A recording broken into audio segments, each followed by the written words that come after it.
Huh? Hey, what's going on, party people? Man, we got tons of people in the live chat already. It's going on. No, I'm kidding. Nobody, of course. But no, it usually warms up after about 10 minutes. But hey, Rich Taylor here, aka Do1lar Popcorn Cu1ture. Thank you guys for showing up in the live stream or watching the rewind. It is the Thursday show, which you guys know it as the pickup show, and also episodes of Diggin with Do1lar, where we talk just pure comic speculation and investment tips. And then also I have a very special guest, who has become a friend of mine who I respect very much. And I try to get on the show with him every Saturday, but it ends up being like one Saturday a month, Modern Comic Mayhem. This is Sam. He is the dodgeball master. How you doing, bud? I'm doing great, Rich. Thanks for having me on. I really miss you on those Saturday night shows. Man, you're making me blush. What up, Patrick? I miss you guys too. It's just, I don't know if you know, but my son's graduating from college this weekend. And, money's tight. And I'm going back to work July 5th, full time, my original job, so I could build on my pension because I'm 45 and I have 10 years. So the way my union works is they combine your years of service with your consistent years of health and welfare. And I had 10 consecutive. So long story short, 45 to 10 years of service, that's 55. You have to go up to 80, combine age and golden 80, I think it's called. And you get your full pension. If you go to golden 85, you get a little extra. So I'm figuring I probably have to work between 18 to 22 more years, which is fine. I'm still young, So I'm going to do that. That starts July 5th. That's a Do1lar Thoroughbred Club in San Diego, Northern County, San Diego. Operating engineer, John Deere's and all that good stuff, betting horses, and then it's good. I'm going to lose a ton of weight. I work my butt off. There's not much podcasting, so I'm trying to get as much in as I can. How's work? So you're still an attorney, right? Yeah, I'm an attorney still. I don't know if you followed the Johnny Depp What's Up chat. If you follow Johnny Depp or Amber Heard, that's been a lot of fun for me. But that's the kind of law that I practice, civil law. I don't have very many famous clients. Maybe one that you've heard of, but yeah, it's going. I had a trial today, and it was pretty chill. Let me ask you a question before we get into your trial, because I definitely want to hear about that. We were talking about it backstage, but you were saying that probably one person that I've heard of. So I'm watching this Johnny Depp and the chick that's on Aquaman that took a dump. What's her name? Amber Heard, right? Right? She took a dump on his. Right. Okay. And I'm watching this and I'm going, man, this is no ambulance chaser freaking trial. This is like this is almost the closest thing to like a criminal trial, right? But not, of course, like defamation wise. Right. So yeah, I mean, what do you exactly do? So I do civil litigation like these guys. I also do estate planning, but that's less sexy. Just talking to people who trying to take care of their family and their wealth. But the civil litigation stuff, that's where people are suing other people. I don't necessarily want to comment on any cases that I'm handling right now, but the craziest client attorney privilege. Yeah. Yeah. Craziest case I was ever a part of. I wasn't one of the lawyers. I actually worked for the judge. And there was a woman who was suing her insurance company because the house burned down and the insurance didn't want to pay for it. Hey, thanks, Chad. The reason the insurance company didn't want to pay for it is because they thought she was the one that burned it down. So they were saying, look, you burned the house down, so we're not going to pay. But even if you weren't the one who burned the house down, you lied to us about what everything was worth. So they had two defenses it's called bad faith. They had two defenses to the bad faith claim. And the arson was tough to prove, but the lies were very easy to prove because she lied all the time, early and often. Okay, without getting, let's just say we're talking hypothetically. Okay. Yeah. So in a case that would be similar to this case, this hypothetical case we were just discussing, how can a peon, woman or man, a civilian, hide arson? Yeah. So Isn't it there's like a gas third, can and just light? I mean, there's a third party who's involved with it. So there was no dispute that it was arson. She was just saying, look, I'm not the one who lit the match, which was probably true. She probably wasn't the person who lit the match. But here's the facts. The day the house went up, she was scheduled to be at a friend's house across state lines in Ohio.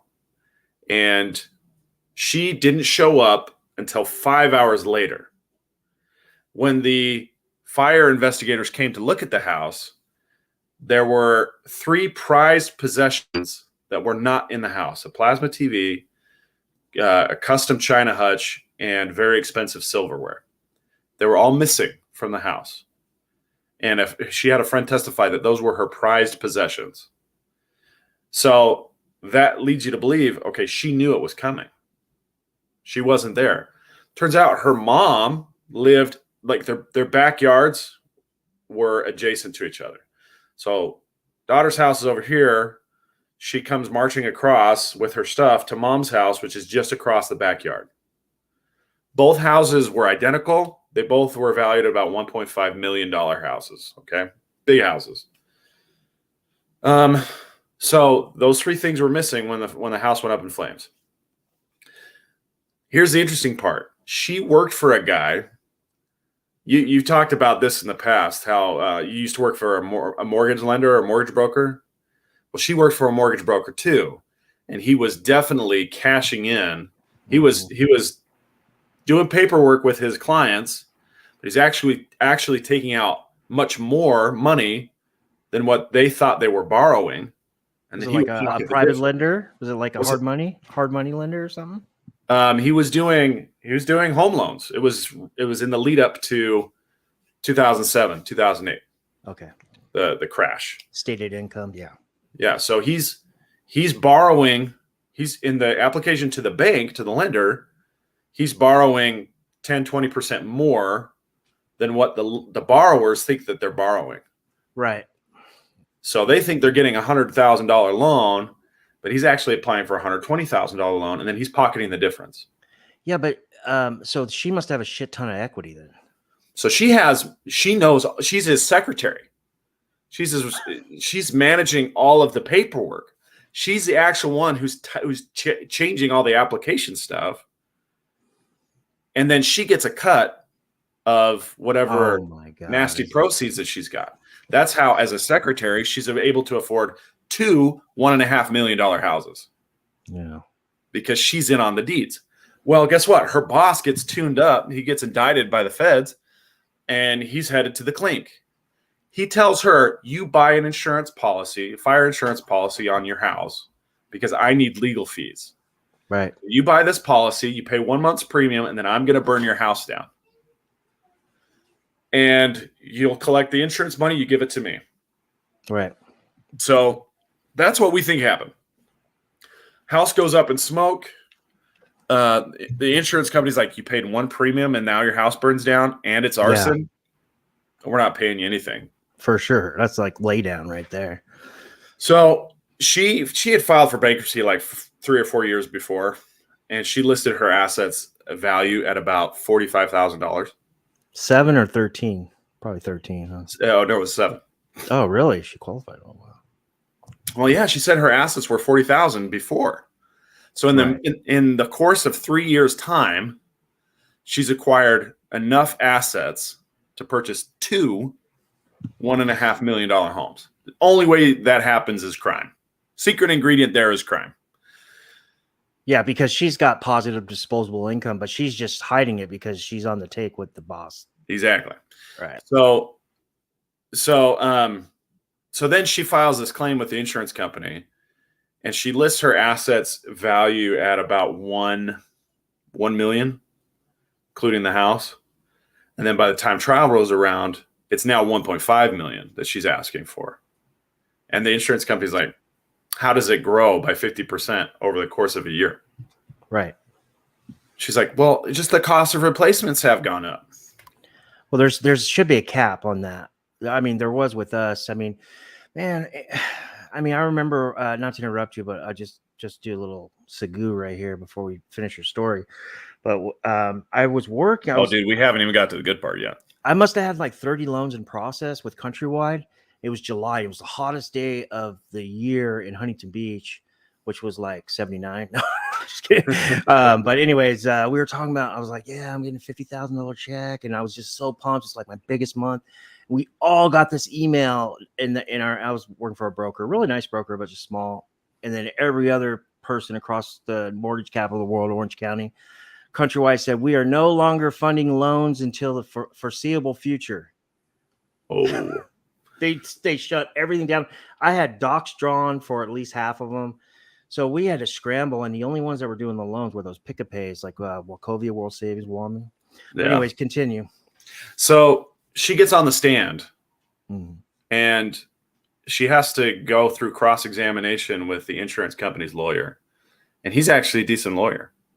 And he gets her up on the stand and he says, you said that your sofa was worth $1,100 when you filed your initial claim. Yeah. Now you say it's worth $1,700. Were you lying then or are you lying now? And then she's flustered. She gives some flustered response. And he goes, next item. You said that your ottoman was worth $400 when you filed your claim. Now you say it's worth $700. You lying then, you lying now. And he does this 12 times. And finally, she's had enough. You're just an evil man trying to screw me out of my money. And she's like screaming on the stand. That's rare, too, that they nitpick like that. Yeah. Well, I mean, he did it 12 times. Boom, boom, boom. You lying then, you lying now. And the jury is just like, yeah, this chick, she's a liar. So he's trying to show a pattern. Yeah. Basically. That she's inflated the value of everything. And yeah, I saw that, chat. So she flips out, and the judge is like, counselor, get control of your client, and we'll continue. So she takes a little breather. Case kind of carries on, and then during the closing argument, her attorney gets up and he says, ladies and gentlemen of the jury, we know it's arson. Everybody agrees that it's arson, but there's no proof my client lit the match. Now, as for lies, the insurance company has to prove that my client intentionally misled them. Do you think that my client is capable of intentionally misleading anyone? Of course not. She's an idiot. He said that to the jury. He said, she's an idiot. This must have been the Plan Z Hail Mary, huh? Yeah, the stupid defense. She's too stupid. Yeah. Too stupid. I was, and it like, worked. What? It worked, right? Did it work? Man, he just threw her under the bus. Oh, my God. And the jury, they listened to the closing arguments. They went over. They spent 20 minutes deliberating, which is just time enough to finish the box of donuts that they had in the jury room. And they came back and they said, she's a liar. She gets bupkis. So that pisses a lot of people off.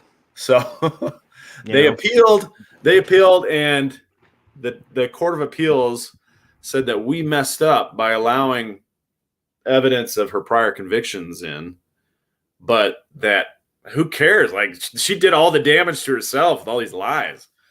So it was upheld. But man, that was crazy.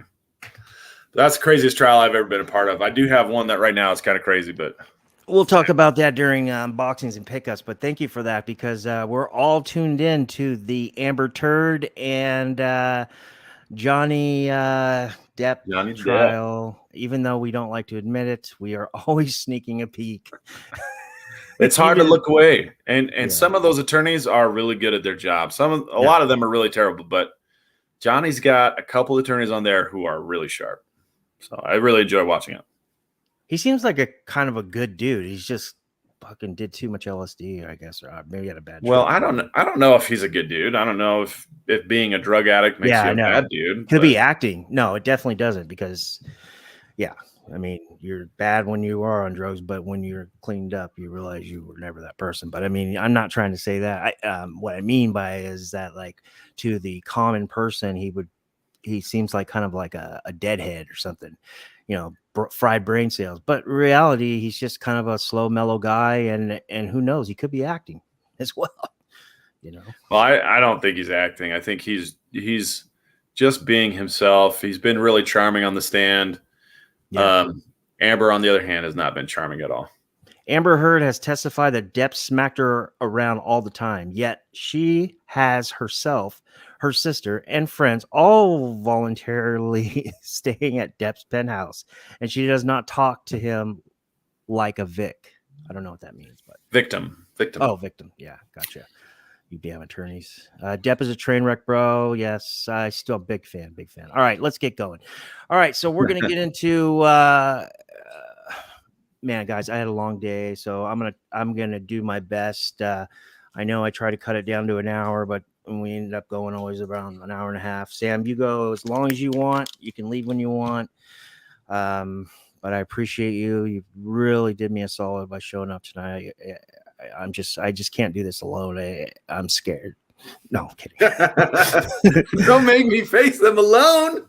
No, it's just, our boys are in the chat. There's 15 of them. It's like we see each other every day, through the chat and stuff.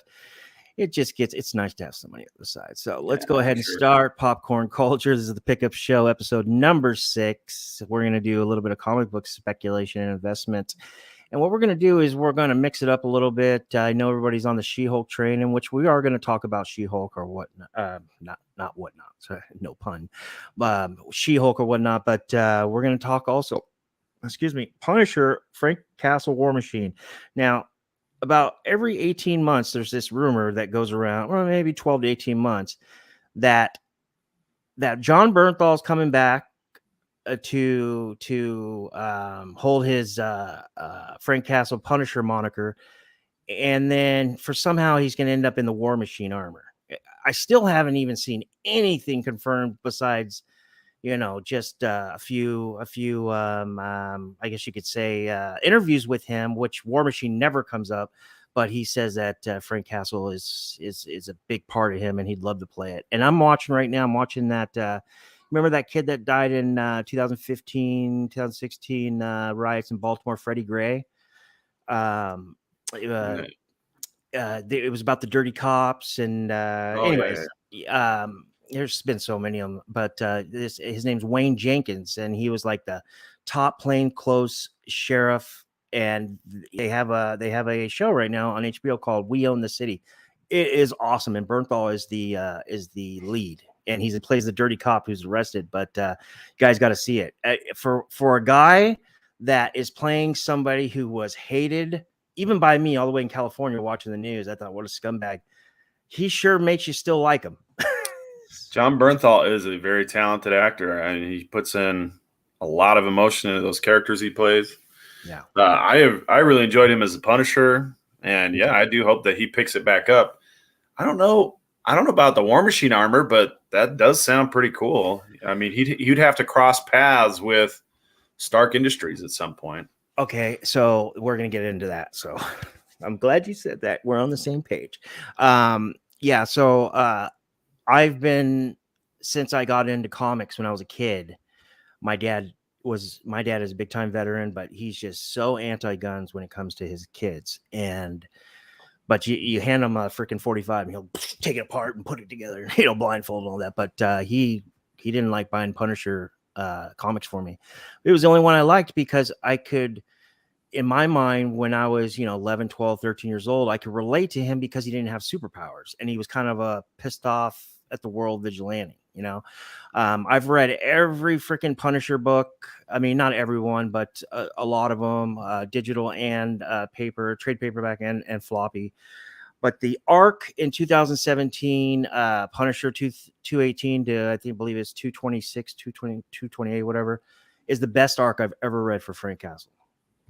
And then Donny Cates had to screw it up and make him freaking Cosmic Ghost Rider, which he knows it was Wade Wilson, and he switched to the last minute. But hey, well, that's another topic.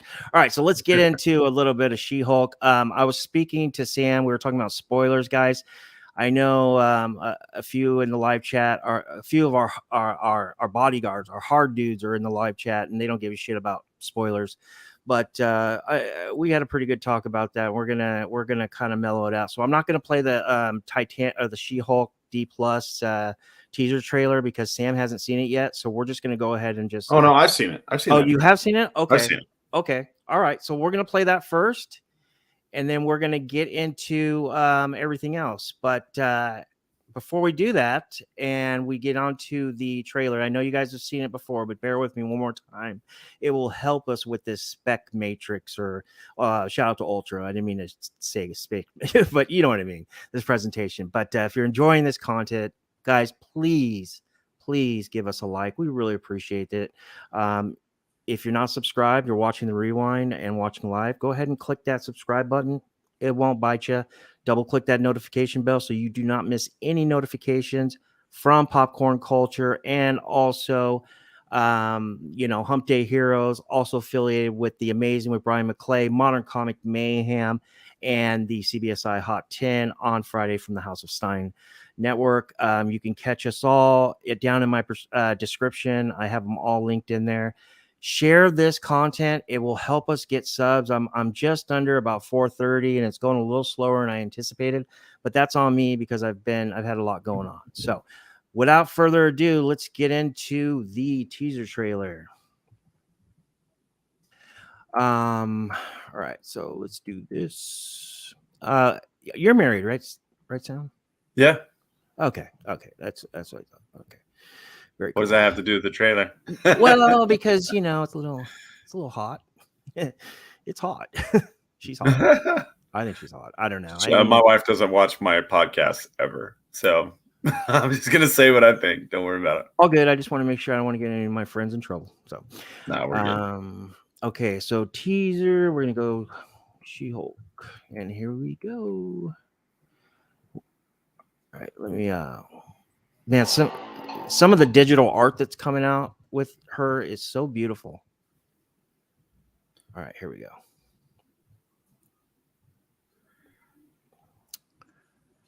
Let me blow it up.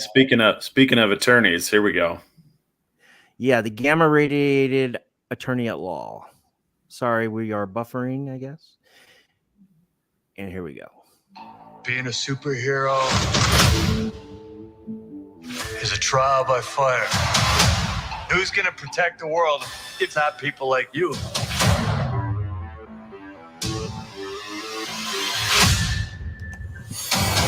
I'm Jennifer Walters. I'm a lawyer. I have great friends. Can we get some shots, please? It's an emergency. A demanding job. We just started a superhuman law division, and I want you to be the face of it. And a frustrating family. Because we didn't ask for this, but you still got to deal with it. Your transformations are triggered by anger and fear. Those are like the baseline of any woman who's just existing. Oh. She's going to be good. Kind of feels like if I don't transform, I'm going to die. This is awesome. Yes. No. I just want to be a normal, anonymous lawyer. Can you tell us where She-Hulk is? Jen, you're a story now. Girl, your ass looks crazy right now. You could be an Avenger. Oh, I'm not a superhero. That is for billionaires and narcissists and adult orphans for some reason.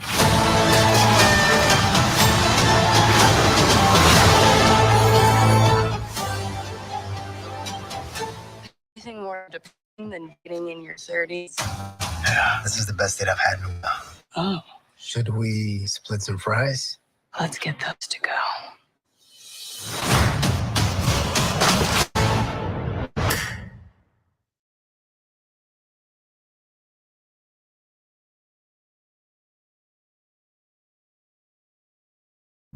That's a pretty good trailer.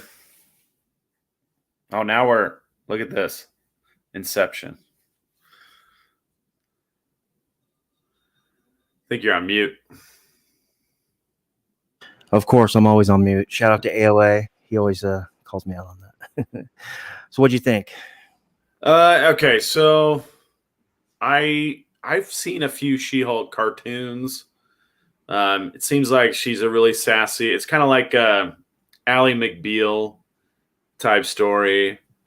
Woman in a man's world, but she's just like, she stands out, right? Because she's tall, she's gorgeous, and she's green. That kind of had that same vibe, little Ally McBeal, little mix of a little superhero stuff. Abomination didn't seem like he was really the main villain. Yeah. It seemed like we caught just a glimpse of the main villain in like a courtroom setting. Was that Titania you're talking about? Or are you talking Yeah. about Is that who that is? She was in Leapfrog? like the black and gold. Yeah, she's like in a wrestling, Yeah. exotic wrestling suit. Yeah. Yeah. You could tell she's like an athletic built person. Yeah. She looked like she was tearing up a courtroom. That's what I was saying. Like, a lot of people were speculating on, they still are, on Marvel Superhero Secret Wars 3. What is that? That's the second Titania. And this one is looking more and more like the Marvel Team Up 54, the first Titania, which is something Devacious DeVito. And because in that book, which we'll talk about in a second, Marvel Team Up 54, there's like 4 first appearances in there, but they're a women's wrestling team, grappling team. So that's why that kind of turned me on that book. And a lot of people, that book's still bumping up. I mean, that was a dollar bin book, 50-cent dollar bin. I mean, I used to get Mark Jeweler variants, like 8.0s from my comic shop for $6. And then all of a sudden, when Key Collector dropped that book went kind of crazy. It's like $50. Not Smart Jewelers, but normal. But the Secret Wars is around the same. I think one of them hasn't popped yet because I think people are waiting and trying to figure out. But let's get into this. Let's talk She-Hulk D+ MCU speculation investment. Jennifer Walters, She-Hulk. God. This picture on the right, keep that in mind. We'll talk about it in a minute. So we're going to go way off the rails here, guys. You guys are going to blow. I know there's a few trolls or haters watching. Okay. And they're going to listen to me right now. And they're going to go, this guy's full of pump and dump, man. Just to let you know, I probably own like 30% of these books. Okay. That is God's honest. But anyways, so what Jen Walters, She-Hulk, and TVA Time Variance Authority have in common? By the way, before I get into this, one last thing. Some news came out from the Direct, which is a pretty decent scooper site. I mean, it's definitely better than Giant Freaking Robot. I mean, I don't know. I don't take scores, but I mean, I know they're respected. I mean, they're not like the Illuminati or all those people, but they're pretty good. And they came out with an update on Loki season 2 today, which I thought was crazy timing with She-Hulk. And I'm going to explain why. With Jennifer Walters, She-Hulk, and the TVA, what do they have in common? Well, they have a long history in the comics. If you guys remember when the She-Hulk content, streaming series content for D+ was announced, the Dan Slott run, the 2004, 2005, 2006 Dan Slott corner of She-Hulk was talked about a lot. I'm not the biggest Dan Slott fan. But I think the guy is definitely talented, and when he gets in his own corner, he does well. He did well on this story arc, and I can already see they're taking a lot of stuff out of there. But here's the thing: I want to know if they're going to take even more from Dan Slott and along with Walt Simonson. But is the Time Variance Authority? That is Justice Love right there. I believe she's like Earth 869731, I believe, which is the Old Man Loki universe. And I don't have that memorized. I don't know how I even thought of that. There's Justice Peace right there, guys. I know a lot of you were pretty bummed out that Justice Peace didn't show up. But remember, the MCU has their own continuity, their own universe. And their main prime universe is Earth 199999. That's 5 nines, okay? It is not 616. The prime Marvel universe is 616 in the comics, and then you have everything else. You have the multiverse and this and that. But when it comes to the MCU prime Their 616 is Earth 199999. Okay, now, just had to bring that up, okay? TVA key issues, you guys already know. This is no secret. I mean, come on. We've been hearing alerts and apps and sites, but this is Thor 371, 372. This is your TVA key issues, including first mention of the Time Variance Authority, along with the first appearance in 372. 371 is your first Justice Peace appearance. Now, going back to where I was talking about the continuity in Loki in that series, and try to stay with me here. I know I'm circling back to Loki, but in that series, the Justice Pieces and Minutemen didn't show up. Okay. Hey, Tony, what's going on, my man? Oh, I'm glad Tony's here too. Do you know Sam? Yes. Yeah. Okay. Yeah, we met. Awesome. So before we introduce you guys already know Blue Green, but we're going to go ahead and I want to plug his channel. But so going back to the MCU's continuity compared to the Marvel Comics Marvel Comics Prime Universe 616, two different continuities. Why I'm saying that is because with Justice Peace and Justice Love and these justices, they retconned those characters in Loki, and those characters ended up being Hunter, C-15, and D-90, and there was one other one, similar uniforms and the whole bit. So these are the characters based on, but remember, the MCU has their own continuity. Disney bought two companies, they took care of two companies. They got Star Wars. We're going to stay comic and book accurate, or these nerds are going to lynch us. And then I'm going to give everybody else Marvel, and you guys can build your own universe. Okay. And that's what's happening right now. And a lot of people are not, it's not clicking. I see people on social media, and I'm not ranting. I encourage this, but I see people on social media going, oh yeah, this is this person from this first appearance. And I'm like, no, it's actually not. But, long story short, yeah. So it has its own continuity. These books you guys know about. There's newsstands, direct edition, and Mark Jewelers. Now, during Loki season 1, the Hunters, B-15 and C-90 were MCU retcon versions of Justice Peace and other justices that commanded the Minutemen. Okay, same design of helmets, same design cybernetic eye, and same weapons. I believe in the comics they call it the Ret Cannon, but they were calling it that stick. It did the exact same thing when they sent everybody to the void, right? Right. So we got that straight. All right. Now the TVA and She-Hulk. What does this have to do with She-Hulk, Rich? Come on. All right. Tobolo, no pun. Shout out to Jack. She-Hulk #1, 2005. Now, this is the first book of Slott's run, okay? Book was ordered by retailers from, according to Comic-Con, I believe around between 50 and 60,000. So just like a #1 issue, kind of lower for a #1. But that's the first cameo of Justice Love. She's the partner of Justice Peace. She-Hulk #2, Dan Slott's also, that's first full appearance, okay? First full story, first full introduction appearance, okay? These books are 50 cents a dollar. They're probably going to never go higher than $5, but these are just books that you can look for next time you're at the bin, and they ain't going to cost you anything. Now, remember, Owen Wilson, Morbius, M. Morbius, I believe is his name. Mobius. Yeah, I'm calling him Morbius. He's got a couple clones, and one of those clones' name is Mr. Ouroboros, and his first, as you guys know, is in issue 3, which is a awesome issue to search out. Anyways, and his second clone is Mr. Paradox, first appearance. These guys are the brass of the TVA. Okay. Now, I still haven't got to my I guess you could say my climax or my point, but I'm slowly trying to slow burn this, so to speak, to show how we can see that this could possibly link up down the road. I'm not expecting to see any TVA in She-Hulk. I'm going to be frank with you, but I am expecting to see a reference or hear a reference or a mention. Tony, did you want to say something? No, I am in class right now because this is an arena that I don't know a lot about, so I'm paying attention. Oh, okay, cool. Thanks, man. Well, if you clear your throat, that denotes skepticism, just for future reference. Okay, Tony?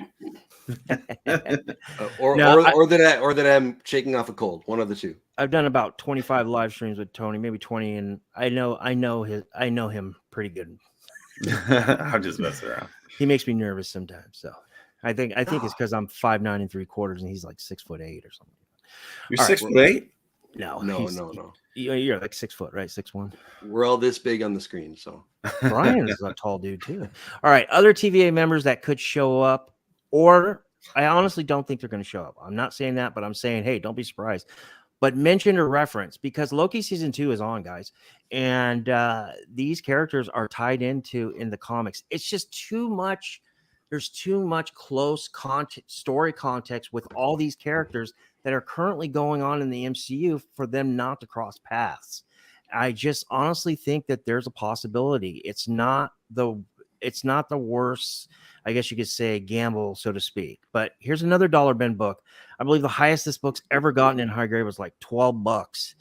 This book is back down to like cover price, I believe. Fantastic Four Annual 27. This is your first appearance. It's like 3 or 4 first appearances of some TVA brass. And you got Mr. Tesseract. You got Justice Might, Mr. Alternity, and 2 other justices, a.k.a. Hunters, Minutemen, MCU, Retcon, so on and so forth. Some undervalued She-Hulk key issues to Bolo. No pun, Jack. Here's a second one. Jack's a good dude. He's having shout out to MegaCon, my boys at MegaCon, Mighty Mel V, Phil Lee, Vintage Comics and Toys, Aaron Yeezy, Ninth Wonder, the High Boys. We miss you guys, man. Can't wait to see what you guys picked up. Savage She-Hulk number 2. Okay, I'm not getting into number 1 because it's an obvious book, and it's just there's so many of them, and it's like it's so expensive, that book. You know what I mean? So how about the second appearance? Yeah, right. I mean, it's a $35 book. Love the cover too. I was looking at prices, mid-grade $15, a couple near mint sold for about $20 to $30. How about Marvel Team Up 107? First meeting and battle of She-Hulk, Jennifer Walters versus Spidey. I like that one. That one's cool. Combine it with Avengers 221 when She-Hulk actually joins the Avengers. Another overlooked key issue. I like that team up book. Have you noticed that a lot of team ups are really starting to sell? Like there've been this last week, there's quite a few 9/8s just of mainly that first run, but going for high dollars, like, $300, $400, $500, $600. So I think those are great opportunities. Those first meetups, we're looking at those in the modern era, but going back to those Marvel team ups, there's a lot of first meetups there. I don't know. I mean, hence the name, right? And It's funny you brought that up. I'm glad you did, because we've actually, Bryan McClay has actually been talking about this for the last 3 weeks. I was talking to him. I think it's like Marvel Team Up 10 or something. I don't know. It's a Black Bolt cover. It's red. He's got his arms. He's doing his thing. He's got Spidey. Have you seen that? I love that cover. I think that cover is so dope. And it's like a $5, $10 book, $15 book. I'm like, what the hell? They got Mark Jewelers a whole bit. So I started looking into these things, and Tony brings up a good point. So I went ahead and went down the rabbit hole. Let's see what else I found.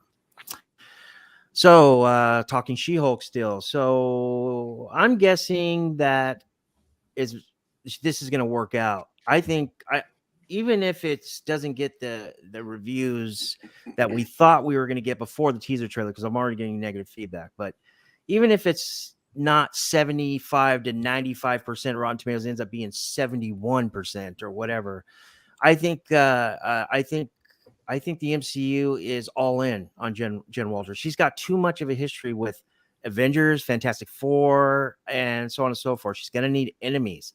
How about the Wrecking Crew, guys? Wrecking Crew tied into Secret Wars 1984 and 2015. I went ahead and just added Defender 17. That's your first appearance, Wrecking Crew and cameo.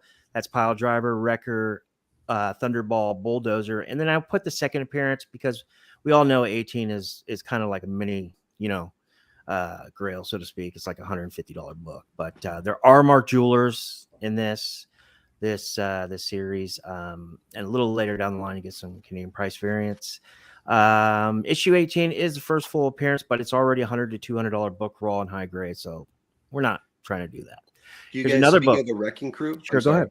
No, Yeah, just jumping on the Wrecking Crew. Did you, I don't know what breakdown it was I saw on YouTube breaking down the trailer, but there was speculation that there was an appearance of the Wrecking Crew in the trailer. There's a group of guys, and one of them was holding a crowbar. No way. Didn't hear that. Yeah, I think it was just flashed on the screen. It didn't make a lot of sense because somebody else in the group, there's like a group of, I don't know, 4, 5, 6 guys, and then one of them was holding like a crossbow or something like that. So it didn't make a lot of sense, but just anyone holding a crowbar in the MCU, that instantly makes you think of the Wrecking Crew. AOA, you need to go check out the Wrecking Crew's timeline on fandom. They've done a lot more than 3 things, my man. All right. So this could come into play with Eros and Star Fox, now officially MCU canon, a la Harry Styles. Love this cover. I never see this book in high grade in the wild. Avengers 231, Eros and Star Fox, or Eros, aka Star Fox, and Jen Walters' first meeting. I put this in red for certain reasons. We're not a PC channel, but I respect everybody's opinion. And if this offends anybody, I apologize. I'm just talking comics here. I don't give a shit about what your beliefs are. I respect them. I just don't want to hear them. Okay. With the MCU, Avi putting the spotlight, Harry Styles and Eros in Tatiana Maslany, aka She-Hulk. That's the actress that was casted as She-Hulk. Beauty and sex appeal. So what I was saying is that it seems like they're putting a spotlight on the kind of the, you know what I mean? Yeah. Right. Okay. We It's a could horny see, show. right. I could see, or we could see this book jump due to this book being a topic at Marvel Studios. And that book is She-Hulk 6. Remember when this was all announced? This before Arrows actually was revealed, and it was just rumored. This book was a hot topic on some pretty big media moguls. This is Eros, aka Star Fox. He's arrested and accused and put on trial for allegedly using his powers to seduce a woman. That is in the Dan Slott's She-Hulk run. That's issue number 6. Sought after book, a beautiful cover. I'm straight. I like women, but that is a beautiful man right there. Okay, that is a beautiful quad. Okay, beautiful woman, beautiful art. I've never seen this book in a while. I wish I could. But put that on your list when next time you're digging. What you got, Tony? No, I was just checking out the number. That was 6. Okay, so shout out to My Bargain Comics, Steve Horn. Hopefully he's not, too busy. The guy works his butt off. He's a great family man. He's doing really well. I wish him the best, but he turned me on to this book. This is Incredible Hulk 441. This is your Pulp Fiction homage, and it does come in a newsstand. And then you have, Volume 2 of Sensational She-Hulk number 1. Well, that book is now like $50, $60, $70. It even hit the key collector list today. And so now it's probably even more. So how about the homage or cover swipe, the last issue? Kind of reminds me of that, Spider-Gwen 34. Mm-hmm. You know how they're the last issue where they homage the Edge of Spider-Verse. Different iterations and or different versions of She-Hulk. Civil War 2, number 4. Shout out to Jim Comics. Glad you're back, man. Been loving the content. Great spec too. First Immortal She-Hulk, and he's the one that found this one.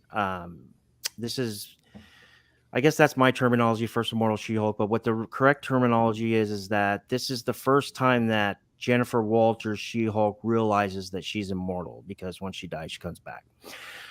And she wasn't put in no like pod or anything like that, like in some earlier stories. Cover A is that it's probably heavily ordered. What would you say, Tony? Probably 150,000 on this book at least. Yeah, you're probably maybe right. 250. But hey, how about the 1 in 10 Anotos incentive? I love that cover. That's cool. Deadpool Iron Man cover with the Tony. Beautiful cover. All right. This is my superstar of the day. This is Lyra, Earth 8009. This is the second She-Hulk. Her first appearance is in Hulk Raging Thunder #1. It's a one-shot. Let me give you a little background on this character, okay? She is currently in the 616. She got trapped, kind of similar to what happened with Miles with Ultimate Universe 1610, and now he's in the 616. But she has had 22 full appearances. That's not even including the cameos, mentions, or what have you, Easter eggs, in Marvel Comics, and 12 plus of those appearances have been in the 616 Prime Marvel Universe after this one shot, okay?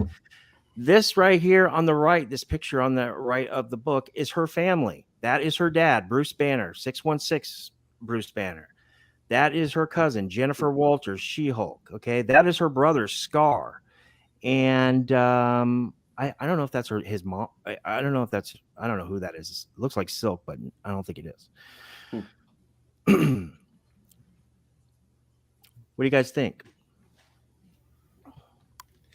Yeah, I like it. I like a lot of those books. I think She-Hulk is really untapped right now. I mean, it's not a character, honestly, until when the show was announced, people started paying attention to #1. That's pretty much it, right? Prior to that, people rarely paid attention to She-Hulk. You could get, I think I picked up a high grade #1 at a con 4 years ago for like $20, you know? Right.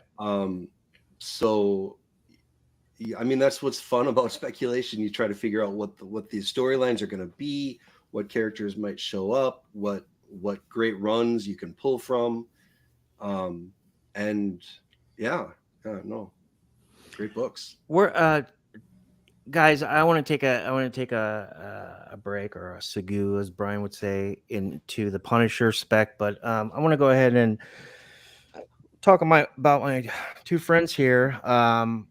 You guys know Tony, Blue Green Artifacts. Been a friend of, I mean, I've considered him a friend for 4 years, even though I've talked to him via live chat for 2 years, and then we've been on the same team for a couple of years. But you have a YouTube channel. You're doing your own content now. I do, and I'm not gonna. Yeah, it's more for me and the 3 people who watch it. No, I watch all the rewinds. Yeah, no, and you tuned in live that one time. That was nice of you. Well, I felt like I was making you nervous. So, you know what I mean? I don't know. I'm probably nervous all the time, anyways. No, I evolved my Instagram into kind of pickups, because that's my favorite part of the hobby, is going to find things at a local comic shop, at a Comic-Con, you know, learning about something that you guys talk about on a show, and then going out and finding it. And then, of course, you know, being a comic nerd, not just finding it, but then talking to your friends about it, you know, look. So that really is my favorite part. And I evolved my Instagram into that, just pretty much showing people what I'm buying and selling, not telling other people what to do, but hey, I found a couple of these for $5 a piece. Hey, this one sold for, you know, $100. And I thought, why not just do the same thing on eBay? Just when I have a big pile of stuff to go through, we'll just jump on, do a live stream, and look at what we've been picking up, and just kind of talk about why I picked it up. Guys, I'm gonna put the link to who was that? Landlubber. Thank you for mentioning that. Good suggestion. I'm going to put the link to Tony Blue Green Artifacts YouTube. And are you doing any other content anywhere else besides Instagram and YouTube? That is about it. I've kind of cut back now that winter is over, and we're into the just so busy. Kid stuff. It's craziness. Work is crazy. So yeah. What do you do, if you don't mind me asking, for work? I work in exteriors, which means roofing, siding, windows. Okay. That kind of stuff. So we've had some crazy weather here recently. It's been nuts. Are you in Minnesota? I am. Yep. Minneapolis. Yep. Go Vikes. Oh god! Did you hear they're putting Dalvin Cook in the freaking slot now? Because KJ Osborne, I guess something's going on with him. I don't know. I guess there's infighting with him, so he's been losing field time. So they're putting Dalvin Cook. I think what it is that I think that Madison took a step up last year. And I think that Cook's getting older. Put them both on the field, man. Honestly, I love that slash type stuff. I love Cook. Gotta love it. Martian Comic Hunter, thank you for joining us, man. I love when you're in the live chat. Very knowledgeable guy. Isn't First Immortal She-Hulk and Incredible Hulk 606? Possibly, but according to Jim, who did about a 2-week deep dive on this character before Immortal She-Hulk, the one shot and all that came out last year, or a year and a half ago, or whatever it was, he went through 606 along with some other books, and in his opinion, he felt the Civil War too. I went ahead and double checked that. I didn't read 606, so I will do that when I get off. But as of right now, Civil War, to me, in my opinion, Civil War II, number 4, is the first time that, we find out she's immortal. But that's just my opinion. I don't know. Sam, do you have anything else besides Modern Comic Mayhem? And also, defending all the mobsters out there from going to Rico statue prison? Yeah, Kyle from Modern Comic Mayhem and I started a new podcast called Thresholds of Reality. And it was just kind of born of Kyle's desire to explore the weird stuff in the world and my desire to just hear my own voice. And so we talk a lot about weird stuff. We've talked to psychics. We've talked to UFO hunters. We've talked to ghost hunters. Our last interview was with a fellow from Arkansas who hunts Sasquatch pretty regularly. So we're trying to see everything. We also do our own kind of research about different topics. The last one we did was about black holes and the Fermi paradox and kind of signals from space that are telling us whether or not there's life out there. Thresholds of Reality is a lot of fun. We really enjoy it.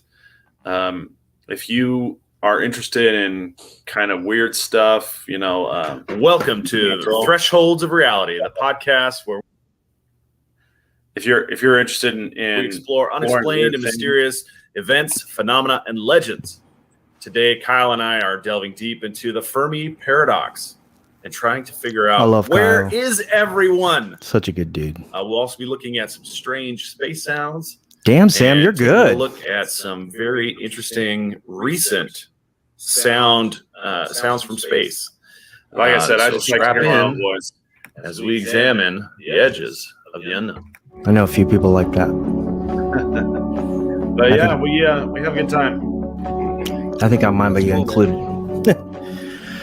So all right. If you like talking about weird stuff, I mean, you like reading about it for sure. If you're reading comic books, collecting comic books, it's just kind of weird, strange stuff. Kyle has some really fascinating ghost stories of his own, and I think that's kind of where he comes from, where this whole thing was born, is his desire to get some answers about the ghosts and stuff that he sees in his own life.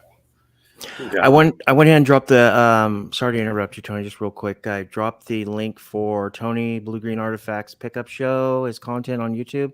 Please sub him up. And I went ahead and dropped the link to Sam and Kyle's new channel, Thresholds of Reality. That's right. And they're at 90 subs. Let's see if we can get them to 100. I mean, before the show's over, that would be freaking awesome. Oh, yeah. If we can get him to 250 before the show's over, Sam said he'll co-sign a car for you. So let's go. Yeah, my credit's good. I got like a 749 credit score. So yeah, let's do it. 497. No, actually, my credit's actually been really good. I actually got 5 credit cards, and it's so hard not to use them. God, damn pandemic. No, I'm kidding. All right, let's move on. Let's talk some Punisher. Punisher series film content in development. You guys have, I don't know how true it was. Honestly, like I said, it sounded like a rehash rumor to me. But hey, who cares? It's all fun and games, and you never know. We could wake up tomorrow to a key issue alert, and he's got confirmed information from Variety. So it's better to zig while everybody's zagging. Let's get these books before they blow up. We already know that Punisher 218 is, way expensive book. In my opinion, it's way overpriced. Except except the Netflix and the second print. Those are monster books. They should be. But in my opinion, these, a book that's 60 to 65,000, not the 1 in 25, but these two right here, and it's a weak cameo, and you get a cover. I don't know. It's just, but anyways, a little expensive. I don't suggest buying these. That's just my opinion as of right now. Okay. Comic-Con has issue 218 ordered by retailers, 63K guesstimation, give or take a few. Okay. Remember, guys, Comic-Con is not an exact science. They do their best to go ahead and tally up all these orders from their diamond rep and come out with something at the bottom. And it's usually in the ballpark of around 2 to 4 or 5,000. But don't get me wrong, there have been some counts that have been way lower and way higher. These are the two monsters I was talking about. Tony and I are both very familiar with these books. We've talked about them a bunch of times in the past. I've had at one point the Netflix cover. I had 7 copies of this cover. And then I've never owned the Legacy second print. I still have 1 copy of this Punisher Netflix. So if anybody wants to trade straight up, I'm down.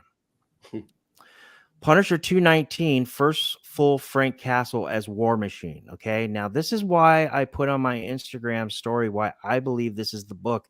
And I've believed this is the book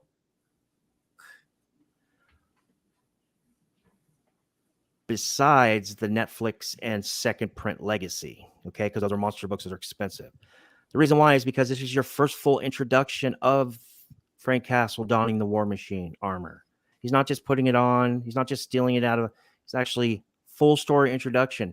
Plus, he's on a cover. On top of that, Comic-Con has issue 219 ordered by retailers with a ballpark of around 27,000 copies in circulation. Give a 10% haircut for the European orders, and you're looking at what, possibly 25K or less? That's hard to find book, guys. This book at one time was $100 plus book cover A. I've been picking these up at my comic shop for like 25 bucks. Okay. I don't know what happened, but the pendulum completely swung to 218. And I don't disagree with that, but I don't know how it happened. And so kudos to me. But I mean, get online and get this book now before some real news comes out. Also, don't forget about the second print. There's also a Sanford Green 1 in 25, and it's a really cool cover, but he's not wearing, I don't think he's wearing the War Machine armor. All right. Same story arc. Punisher 221, only 1 cover. I don't think there's any more variants for this entire run up to the last issue. This is your first appearance of General Armin Petrov in full. I like this book not only for the awesome cover, but and it's probably, I mean, if 219 is a full appearance after 218 had that huge cover, I mean, this thing's probably lower ordered. But I didn't check Comic-Con, so don't quote me on that. But anyways, your first appearance, General Ahmad Petron in full, possible enemy of Frank Castle's War Machine if the MCU ever went that route with this arc. So basically, to put that in a nutshell or bottom line or footnote or what have you, during this arc, this 8-10 issue arc, Armin Petrov is basically going back and forth with this guy right here until Tony Stark finds him. Punisher 223, 1 cover. Look at how awesome that cover is. So sick. Multiple first appearances, guys, in both books. No, I'm sorry. In 224 is only 1, but in 223 there's 3 first appearances, but they're all one and dones. So I wouldn't really, this is right now. It's just you don't see these books in the wild anymore, and they're just beautiful covers. I mean, especially with 4th of July coming. Shout out to Carter Mercenaut. He brought that up at Tales from the Flip Side last year. What's up, Tony? No, I was just gonna say 224 out of this whole run. I know it's not like a major key of it, but it is my favorite book of the set. You always play these what if games, like how do they get to this? Okay, so Don Cheadle, runs out his contract, decides he doesn't want to be in the MCU anymore. It makes sense. If they've done a couple seasons of the Punisher, that they do a season of Punisher War Machine, right? That's the cover that, how Feige likes to take iconic covers and just get him like in a certain scene. That's totally the one you'd see. There'd be something set up where He'd fly up with a flag in the blue sky. Like I love that. he's cruising up to the White House or something. He just like plants it into the grass or something, you know, like yeah. I swear Feige just has some of those covers just hanging on the wall in the office going, we're going to do this. I don't know how, but we're going to do this one. So I think that's the one. I don't know. I don't want to change the subject, but since we're on the topic of Feige, I need to ask you guys something. Maybe this is all in my mind and I'm not getting enough sleep, but I've never seen these covers. Thank you, Lord of Brooklyn, for showing up. And this is my boy Mac. We are Venom. He's a first responder from New York City. He was a guest a couple weeks ago. Thank you for showing up. But anyways, okay. So with Moon Knight, Sam, you saw Moon Knight, right? Yeah. Okay. What did you guys think? First of all, Moon Knight. It's okay. What's that mean? It wasn't. What's that mean? It's okay. What does that mean? It means that I was entertained, but not thoroughly. Okay. So you were okay with the whole origin? Yeah, it was okay. I thought the first 2 episodes with the kind of the blinking in and out effect, that was spectacular. And then when they kind of faded out of that, when they kind of phased that part out of the series so that they were talking to each other and started working together. It was like 2 episodes long, right? It's kind of So the first 2 episodes, there was a lot of that blinking effect. And then when he summoned the suit for the first time. Yeah. The next 4 episodes, they got rid of that effect, except for one time in the finale when they introduced the new personality. So are we? Sorry, I'm spoiling stuff. No, it's cool. Okay? It's cool, guys. I was just talking to Sam about this. We're trying not to spoil. I apologize. I probably should have brought that up, but it's been what, three weeks already. Been about a month since starting. We apologize, guys. I'm gonna go ahead and edit on the rewind. I'm gonna say spoiler alert. My bad. It's been a long day, but I was just telling Sam, man, I want to really try not to start spoil shit anymore, and we just did. Yeah. But so I'm sorry. I'm sorry, guys. I that effect that they did in the first 2 episodes, I thought was really good, and then they phased it out, and it kind of lost a lot of its luster for me after that. Like the mystery of it, the thing that was kind of driving the story forward was this need to understand what was happening between the main guy and then what was happening when he was not at home in the mind, and so that was kind of what was driving things forward. I didn't think the villain was very compelling. I didn't think all of the other stuff was very compelling with the gods and the whole trial. There was this whole trial scene in like the 3rd episode. So basically that's what I was talking about, the origin stuff. You just didn't dig that much. Like, I just feel like they could have done a lot of different things. They could have really spent a lot of time on exciting things, right? That they did this whole like psychology thing in like a mind setting, like this fantasy psychology center. This is what I got from it. Not to interrupt you, but you brought that up. So great thing to bring up. So this is what I got. So I have all these books from the Sienkiewicz, volume 1 to the bronze, copper, all those Sienkiewicz covers, right? And some of those are just trash, but some of them are just unbelievably good. And it's just twisted, like Moon Knight 26, where he has the chalk with the clown in the background and all that. Like that's how it's such a dope cover. And I thought they did a pretty good job when it came to showing how fucked up this guy is in the head, right? But on the other hand, I didn't really understand that because I didn't get it till the end, but I was like, oh, okay. Is Mark Spector like dead unless he summons the suit? That's what it seemed like to me, right? He seemed like he was dead. I mean, he seems like he was a cold body unless what's his name, Kanushu or whatever, summoned the suit. Yeah, and that was basically what was keeping him alive. And then that was another reason why I thought he was all into Spector's wife, because he knew that Spectre didn't have much time. I don't know. That's what I got from it. It just seemed like he was dead. He actually did die. I thought that it was a really cheap way to give you, because I really liked the finale. It was a banger. It was a really good, a lot of action. But I think I almost felt like the production or director team, they almost slowed down the episodes before so they could do that. Right. So I'll tell you what it reminded me of was this series called Jekyll. It was a BBC series done by the guys who did Sherlock before there were Sherlock.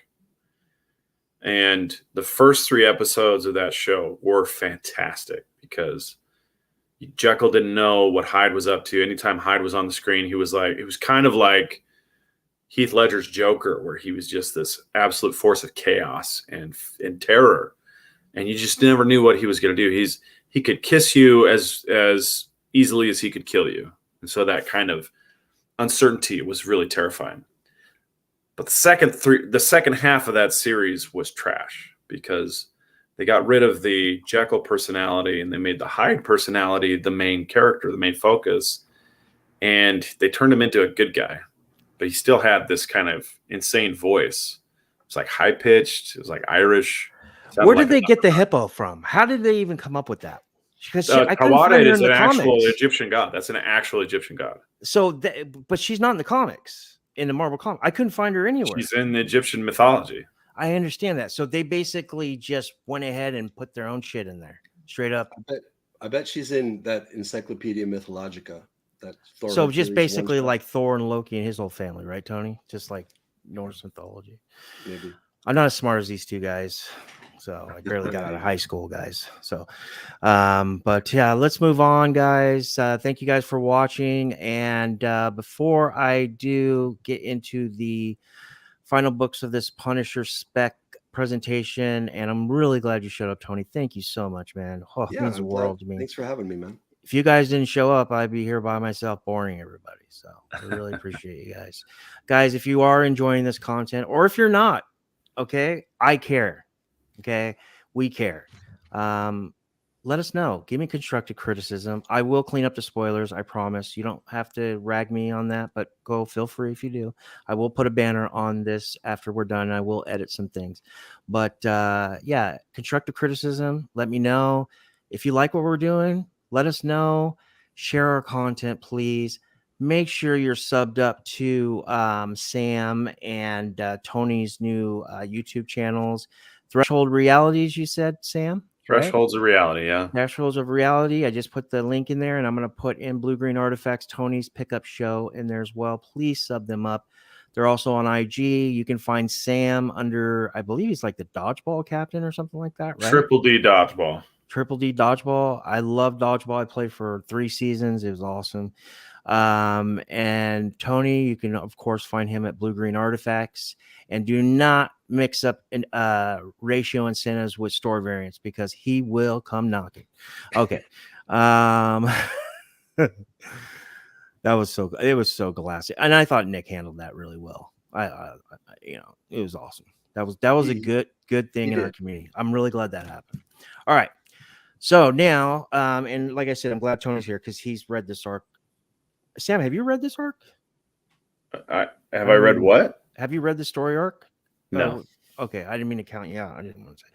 Punisher 223, the one cover, multiple first, all one and done, like I said. Cover art, blah, blah, blah. Okay, now we're moving on to the next one.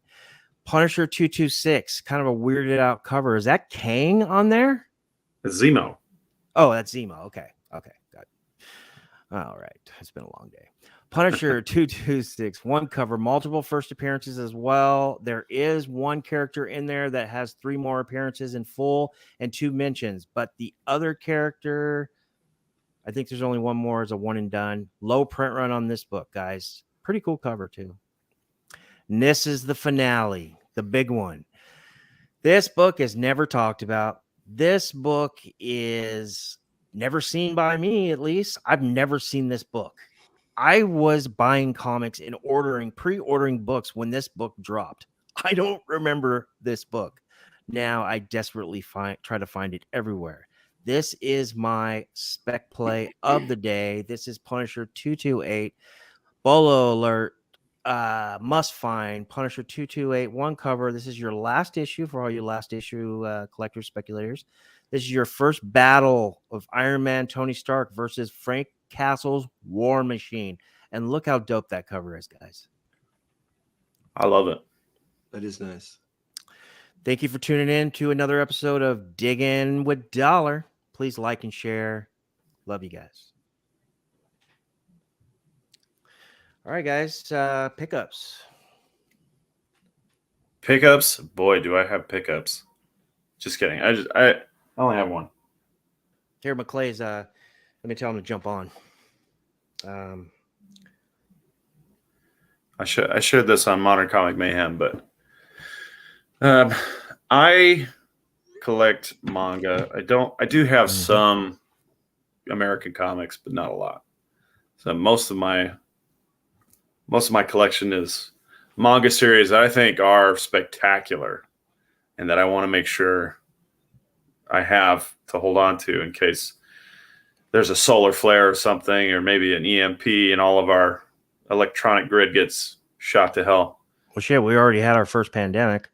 Yeah, it's all possible.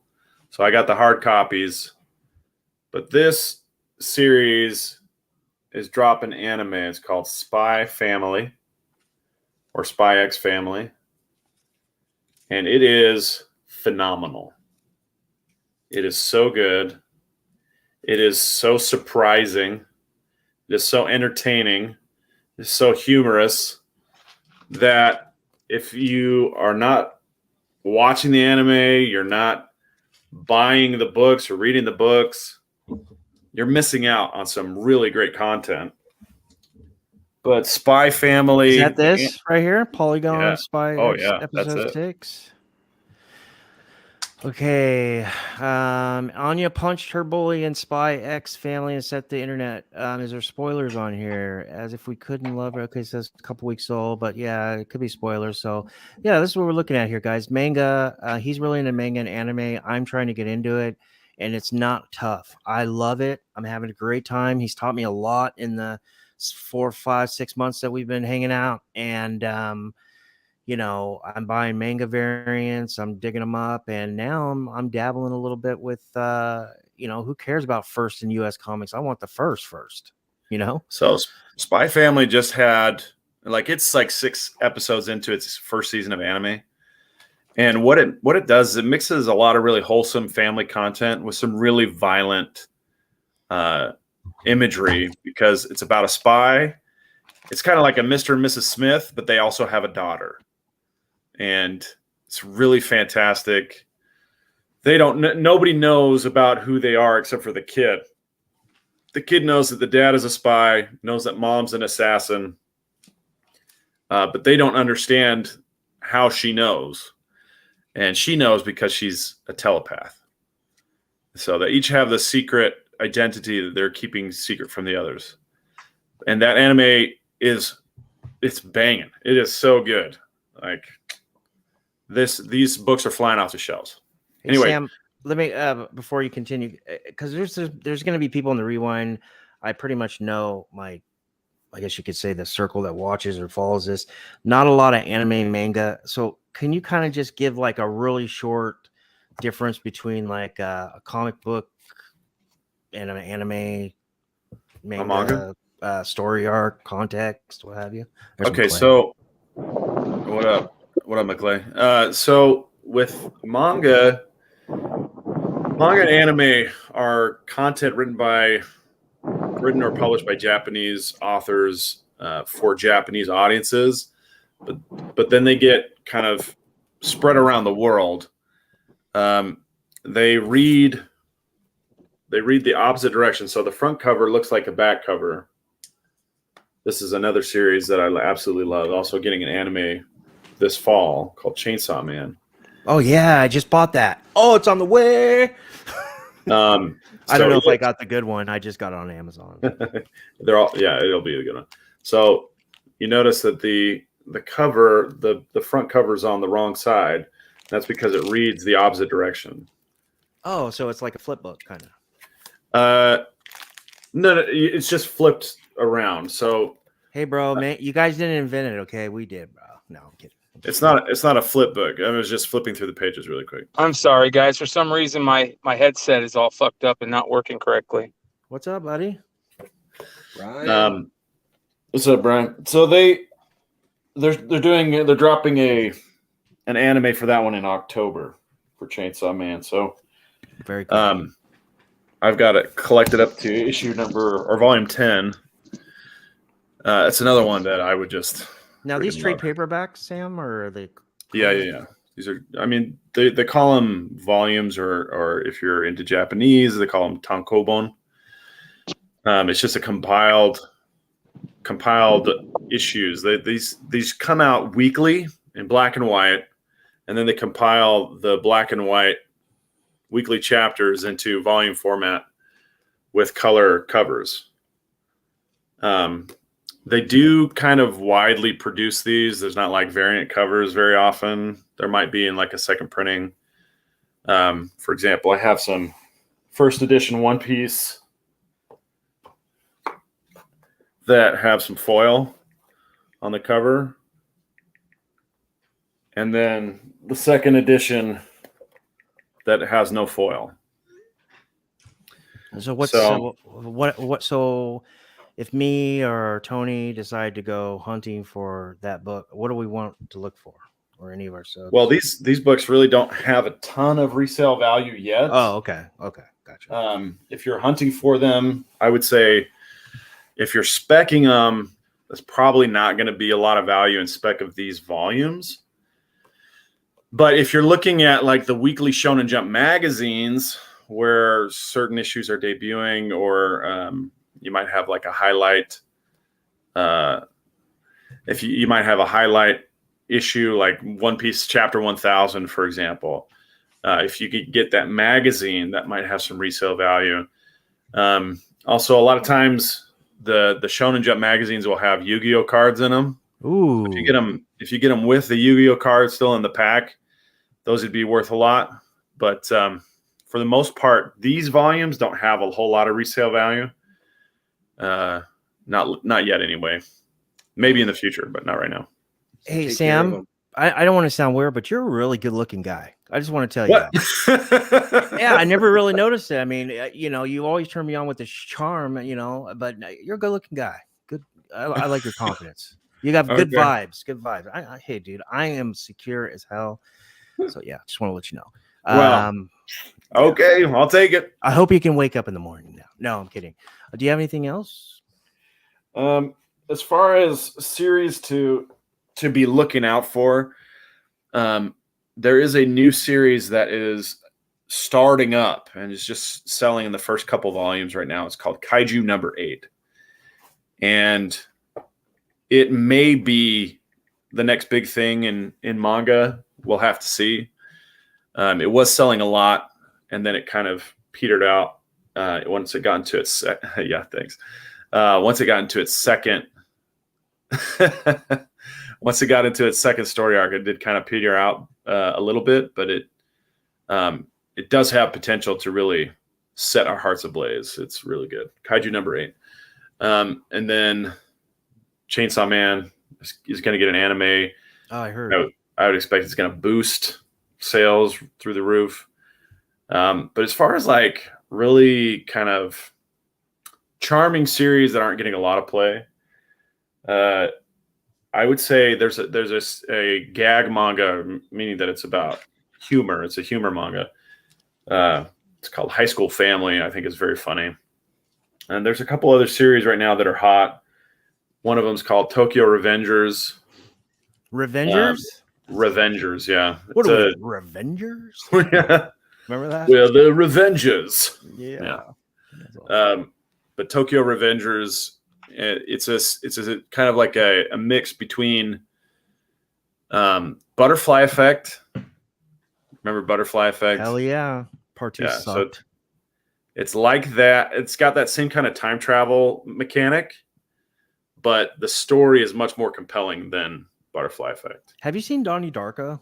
Yeah. I haven't. I always try to watch it, but I end up falling asleep or something happen. I don't understand that movie without spoiling it because I'm gonna watch it. I mean, is it kind of in the same as Butterfly Effect? It's not time travel, I don't think, right? But it's It kind is. of Yeah, oh, there it is a is. time travel Okay. element. Yeah, for sure. Yeah, that I love that with that. What's his name? Ashton Kutcher or whatever. Oh god, it's one of my favorite movies. I love when he stands up. He goes back and he stands up to the pedophile dad. He's like, "Listen, motherfucker." Yeah. What about you, Tony? What do you got going on, brother? You got anything pickups or unboxing? For pickups? Yeah. We had a local con here last weekend, MicroCon. Most of our local cons are just little, it's the 5 local dealers and then people from Wisconsin and Iowa come up or whatever. Yeah. I live in kind of the desert of the comic world. I don't know. Maybe you guys have more stuff going on, but there's not a lot going on here. However, this one, they actually had some decent names. Like Dan Jurgens was there signing and some other content creators.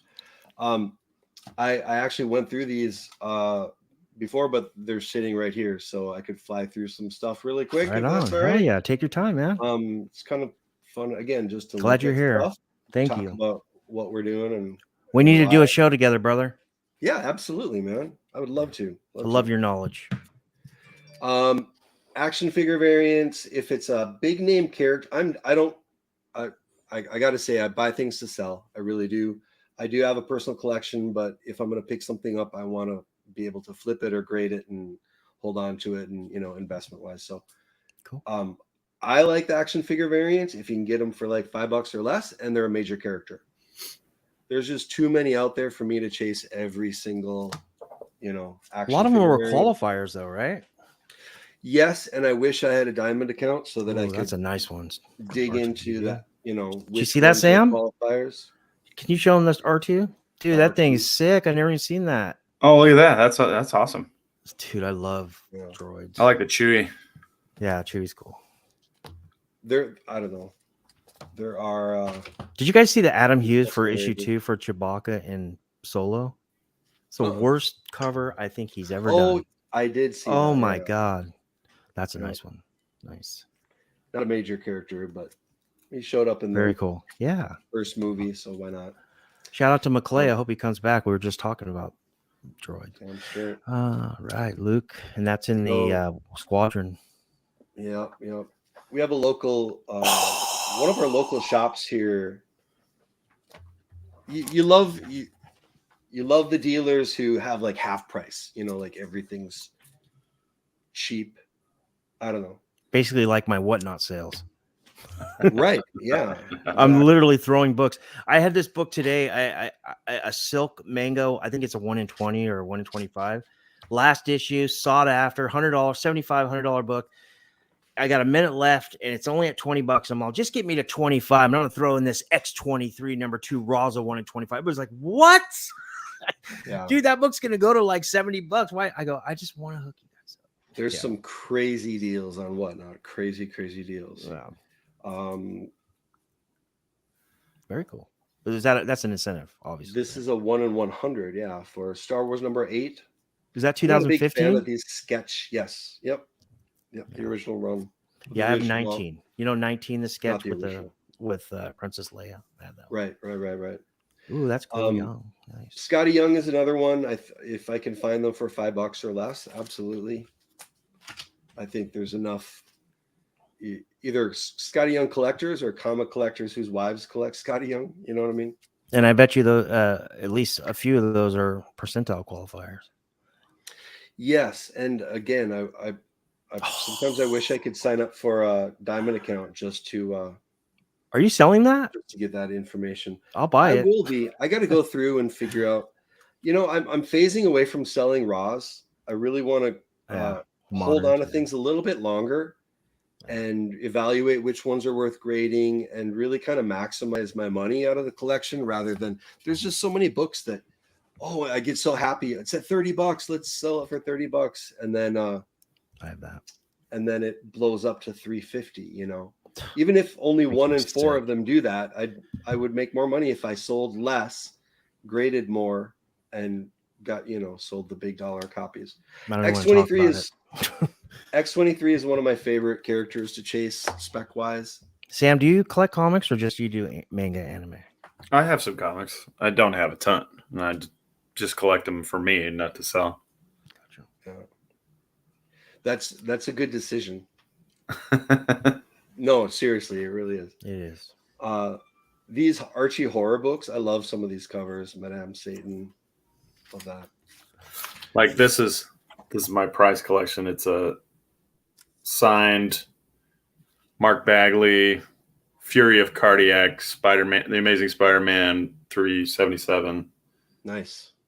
That's signed by who? Mark Bagley. Oh, nice. That is awesome. Another Archie horror. Oh, that's cool. Yeah. Josie and the Pussycats horror version. Frank Avila did that cover. Cool. I'm going to skip over some of this stuff. Black. I really love that series. Carrie Randolph. I heard it got optioned, but everything gets optioned. And no, but Black's a good one though. Black's a good one. I do like that. I think Carrie Randolph is getting more and more power to get things done. This is one of my favorite Scotty Youngs. Somebody in the Modern Playbook talked about this probably a few months ago. Bargain or I really like that Scotty Young. Captain America White. Maybe Mel. Could be Mel. One. He's a big young guy. Could have been. Yeah. Look familiar? Oh, you got the newsstand. Nice. Got the newsstand. Yeah. It's a nice high grade one too. Nice, so buddy. maybe go dig that up. Patrick, I'm sorry, I didn't mean to interrupt you. My bad. Patrick is asking, Richie, what's your whatnot handle? I appreciate you calling me Richie. Usually just my family and close friends do, but Richie, no T, ICHIE, perfect. It's just like my Instagram, my IG. It's _DO1LAR _. And you know what? I just found out all those invincible whatnots. I'm the #1 seller they have on there. I'm the first guy on there in the back. That's awesome. It's because of the underscores or whatever. Who cares? No, it's order of importance, right? Right. What else you got? That's so cool. Whenever I'm digging, there's certain characters I try to find. Speedball is one. Baby. Yes. I don't know if we'll ever see the light of day in the MCU. I hope. That. Wasn't he a New Warrior, Tony? He was, and he was part of that Civil War storyline that launched where they were fighting Nuke and blew up the elementary school, and then he evolved into Penance, that first appearance in that Civil War book where he wore that armor that had the blades on the inside, so his power kind of went into himself. I don't know, he's like very emo. So nice story arc from the children's birthday party version. Love that. The character there. He also dated somebody in the comics too, another superhero, or like was it Gwen Stacy? I don't know, some one of those. I do not know. I'm gonna give a shout out to Reggie Collects. Okay, guys, that's the end of Tony. I'm kidding. No, Reggie's good guy. No, I actually learned about this from him, so I have to say it. Yeah, say what you want about Reggie, but I have no issues with him. He's always been good to me. So. Neil Gaiman's first writing work with DC, from what I understand, and again, I'm going off of him. Black Orchid Book 1, one of the early Vertigo. Maybe this was pre-Vertigo actually, but also working with Dave McKean. So that famous duo from all the Sandman that they've done. AOA likes that Scotty Young cap cover. Patrick _DO1LAR _. Thanks for joining us, Patrick. I appreciate you. No joke. That was a good call by Reggie. Yeah, Reggie, he's good people. We don't always act up to everybody else's standards. So, and I'll admit it. I got issues, I try, but he's good people. I don't see a bad person boning that guy's body. So I think he's a good guy. I think his content isn't necessarily aimed at people like myself who have a little more experience in Right. the, in He's the the comic beginner stuff. speculation. Yeah. Right. So any criticism that I might have maybe doesn't matter at all. You know, He cornered that market, I think, in my Oh, yeah, opinion. yeah, and yeah, he's yeah. did well. Yeah. Love this first solo miniseries, the Hercules. Where'd you find Oh, cool. that? We had somebody was selling the complete run, so we got issue 1 through 4 of the Herc. This is my favorite pickup of the whole thing, and nobody gives a crap about this. Have you ever? No, I've never seen heard of that. Is that Quest a foreign Probe? book? No, it is a Never seen that. 1984 miniseries Quest Probe. So there was a video game called Quest Probe. They had it for the Commodore. They had it for Apple IIe. They had it for something else. Do you ever watch Big? You guys watch the movie Big, of course, right? Oh yeah, Yeah. for sure. Yeah, of course. Do you know when he worked for the toys company and he gave the pitch about the comic book that you could play along and make your own choices? Yeah. Yeah, that's what Quest Probe was. It was like a video game. It was a comic book video game where you follow the storyline and make, do your own choices. It wasn't big, but at the time it was a big promotion. There's an Incredible Hulk one. Again, this is the complete set. There's 3 of them in here. There's a Fantastic Four and there's a Spider-Man. And along with collecting comics, I've been dabbling in the other markets recently. So I found some sealed versions. What kind of markets? Some of Don't the mind. video games, Okay. the computer games.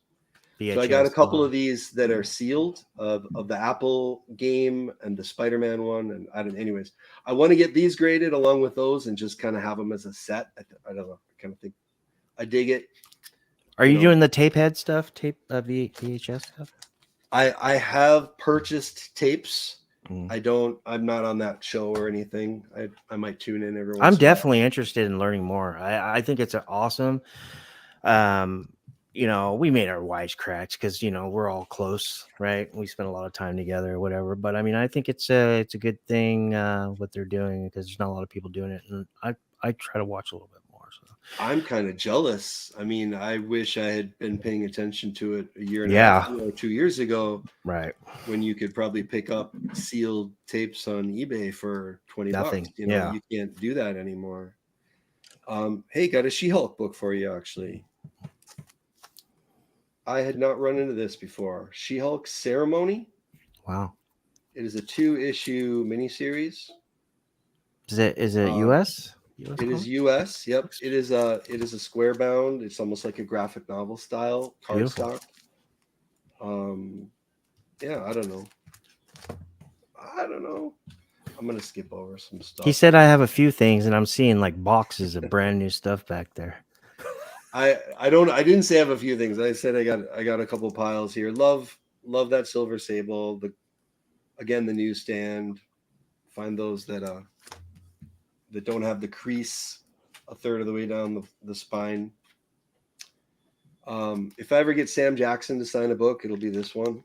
Snake on the Blind. Yeah. I love that movie. I love that movie, dude. Love it. I like the one with Cage too. Is that his name? Nick Cage.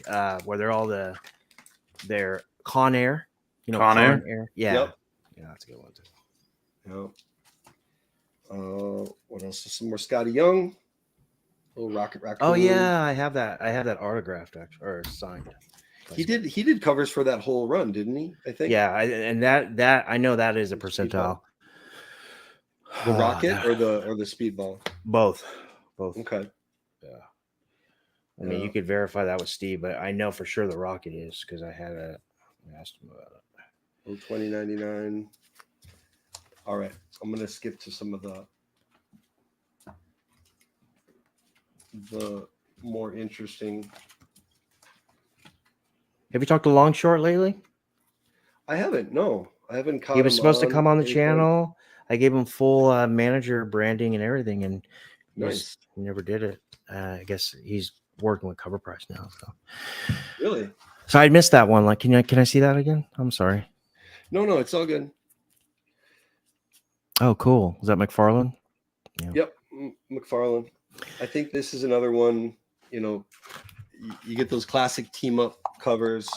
It's that like just those. Yeah, start it's popping. like what's the oh Rick Jones is I submitted that to Spec 10 a while ago. I think got number 1. Oh, this one? Yeah, I love that one. And I think that's him on the cover. I don't think that's Hulk. I don't even know. Yeah, I read You might it, be right. and the two are like the Hulk. Bruce Banner, he's like doesn't have the flat hair, but Yeah. I love these anniversary covers. Me too. I don't think they've gotten their due yet. Totally I think agree. we're going to start seeing 9/8 of newsstands. Mhm. You know, get $400 or $500 with like miles and like especially a new one. I like the new ones too. You know. Yep. Little Doc Samson. I'm surprised we haven't heard any rumblings of any Doc Samson. We've heard so many Gamma characters. You know, It's crazy how big Bruce Banner Hulk is, and nothing is like linked to him besides She-Hulk. You know. Right. Yeah, because I was hoping Wendigo would come. Yeah, there's so many. There's so many. That's a nice Archangel has been my favorite character forever and ever. I don't know why. I think is some of that Jim Lee artwork with him. Maybe it was even off the Marvel Masterpiece cards. Just some of those images of Archangel are just. Hey, Telekinetic, thank you. Yeah, I totally agree. I am not a DC guy, but I bought this. Beautiful. And got Dan Jurgens to sign the inner cover. Oh, nice. Can you grade done that? A lot of. I don't think so. I think this is the full hardcover dust jacket. Nice, man. You know, he's the original writer, artist, creator of Booster Gold. I love Booster Gold. I'm not a DC fan, but I read Booster Gold. Like, I'm old enough to have read it when it came out, and I liked it. And I honestly think that would make a good movie. I would think, and not just like the playful, goofy Booster Gold and what's the Blue Beetle, you know, not the jokey one, but the original arc, you know, the self-absorbed asshole athlete who thinks he's better than everybody else and gets knocked down the ladder quite a ways, and you know, and has to kind of rebuild himself, kind of like Iron Man. You know what I mean? I think he could. It would be fun to watch. Sam, do you have to go? Oh, my son just came to tell me that my deep freezer was melting. Oh, dude, you could bail. It's cool. Brian's going to be up here in a second. So. All right. I'll see you on Saturday. And then yeah, hey, thanks for having me on. If you want to come back next week, dude, you're more than welcome, bro. Your family. So. All right, sounds good. Thanks, Rich. All right. Later, bro. Go eat that ice cream, Sam. Yeah. All right. I'm gonna go ahead and show some stuff. I don't have a lot, if you don't mind, if that's cool with you guys. Yeah. What you got? We'll do an unboxing. I know you guys are so sick of cards, and I just want to tear them open, but I'll just wait until I'll do those on video. We'll just do comics. Trying to do more comics anyways, because I'm literally trying to get rid of all my stuff. I mean, I did inventory. I think I had like 13,850 books, something like that. And of those books, maybe 9,000 were keys, like either a first appearance, first cover. And I found all these short boxes in my garage. I didn't even know, with brand new books from the last 3-4 years of FOC orders with no bags and boards on them. Dude, oh man, I scored. I mean, I must have 100 copies of Star Wars High Republic 1 and 7. Jesus. I didn't even know. Like, I don't know. Do you inventory all your back issues? I mean, that's a hard thing to do. Yeah, not all the back issues, but all the vintage Marvel and DC, anything that's DC Silver and older. And then Marvel, all keys, all like secondary keys, minor, moderate. And then I also, all the incentives are definitely on my spread and quantities. What I need to do a better job at is when I sell, I mix shit. Right. I throw shit around. So you make your own spreadsheet, or do you use an app? Yeah, I have a couple of Excel templates I screw around with. I have a MacBook, so I have to use MacBook numbers, or I have to go through Google Drive. According to Matt DeVoe, You know, Cover Price has a feature where you can enter your collection in there. They are working on a photo logging feature, you know, where you can just hold your phone up to the cover, Right. and it'll recognize what it is and put it in your collection. I heard about that. Until they come up with something like that, it seems so intimidating to me to log everything.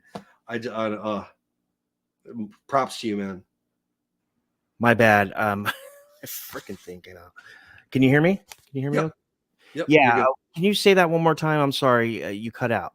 No, I was just saying that until they come out with a logging system like that, it's so intimidating to me to think about typing in everything that I have, and then if it's not associated with a photo, you know, losing track of what some of those look like. I was just saying, props to you. That's awesome that you have it all. Thanks, man. Have it all down, dude. I self-taught. McClay helped me with a lot of stuff. He taught me how to do the thumbnail. I mean, he gave me the idea. Told me, you know, Yi helped me. I mean, this is when I was with Flipside. I wasn't even doing it. He sat down with me for like 2 hours and gave me just like I had no idea what the fuck he was talking about. Dude. I just was smiling and just talking to him. I was just being nice. I just loved his company and I just appreciated what he did for me. And then all of a sudden, when I started getting the hang of stuff, the shit he was telling me was like, boom. It was like that movie. What's that movie where the guy takes the pill and he accesses Limitless? It's like, yeah. Sorry to come back. So. Oh, something just happened on my mic. All right, let's do this unboxing, and I'll show a couple, and then we'll get Tony out of here. Oh man, my mic's not working. All right, well, we'll turn this off then. No mic.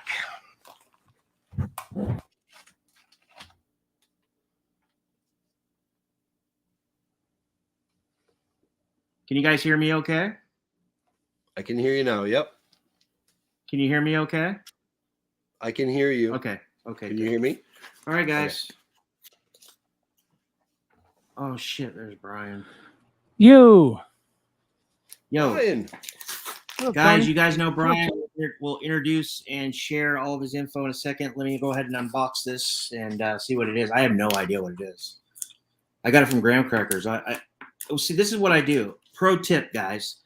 Not to say I'm a pro, but I've been doing this for a while and I've scored some pretty good books because a lot of those big retailers like Graham Crackers, Midtown, sometimes they don't realize a book, even though they know a book's hot, they forget about it and they put it in there for the original price and you get hit on your wish list, your want list. You get that email and boom, if you're the first one there, you get the deal. So I do that a lot with Graham Crackers and Midtown. I used to do it with my comic shop a lot, but the problem with them is they do so much freaking consignment. Right. So, can you guys hear me okay? Yeah. Yep. You're good. I don't know what happened. My mic just like took a shit. I don't want to bite the box like I normally do because Chad's going to beat the shit out of me. All right. Here it is. I think I know what this is, and it was a CBSI Hot 10 book. Shout out to my boy, our boy, Ben Stein.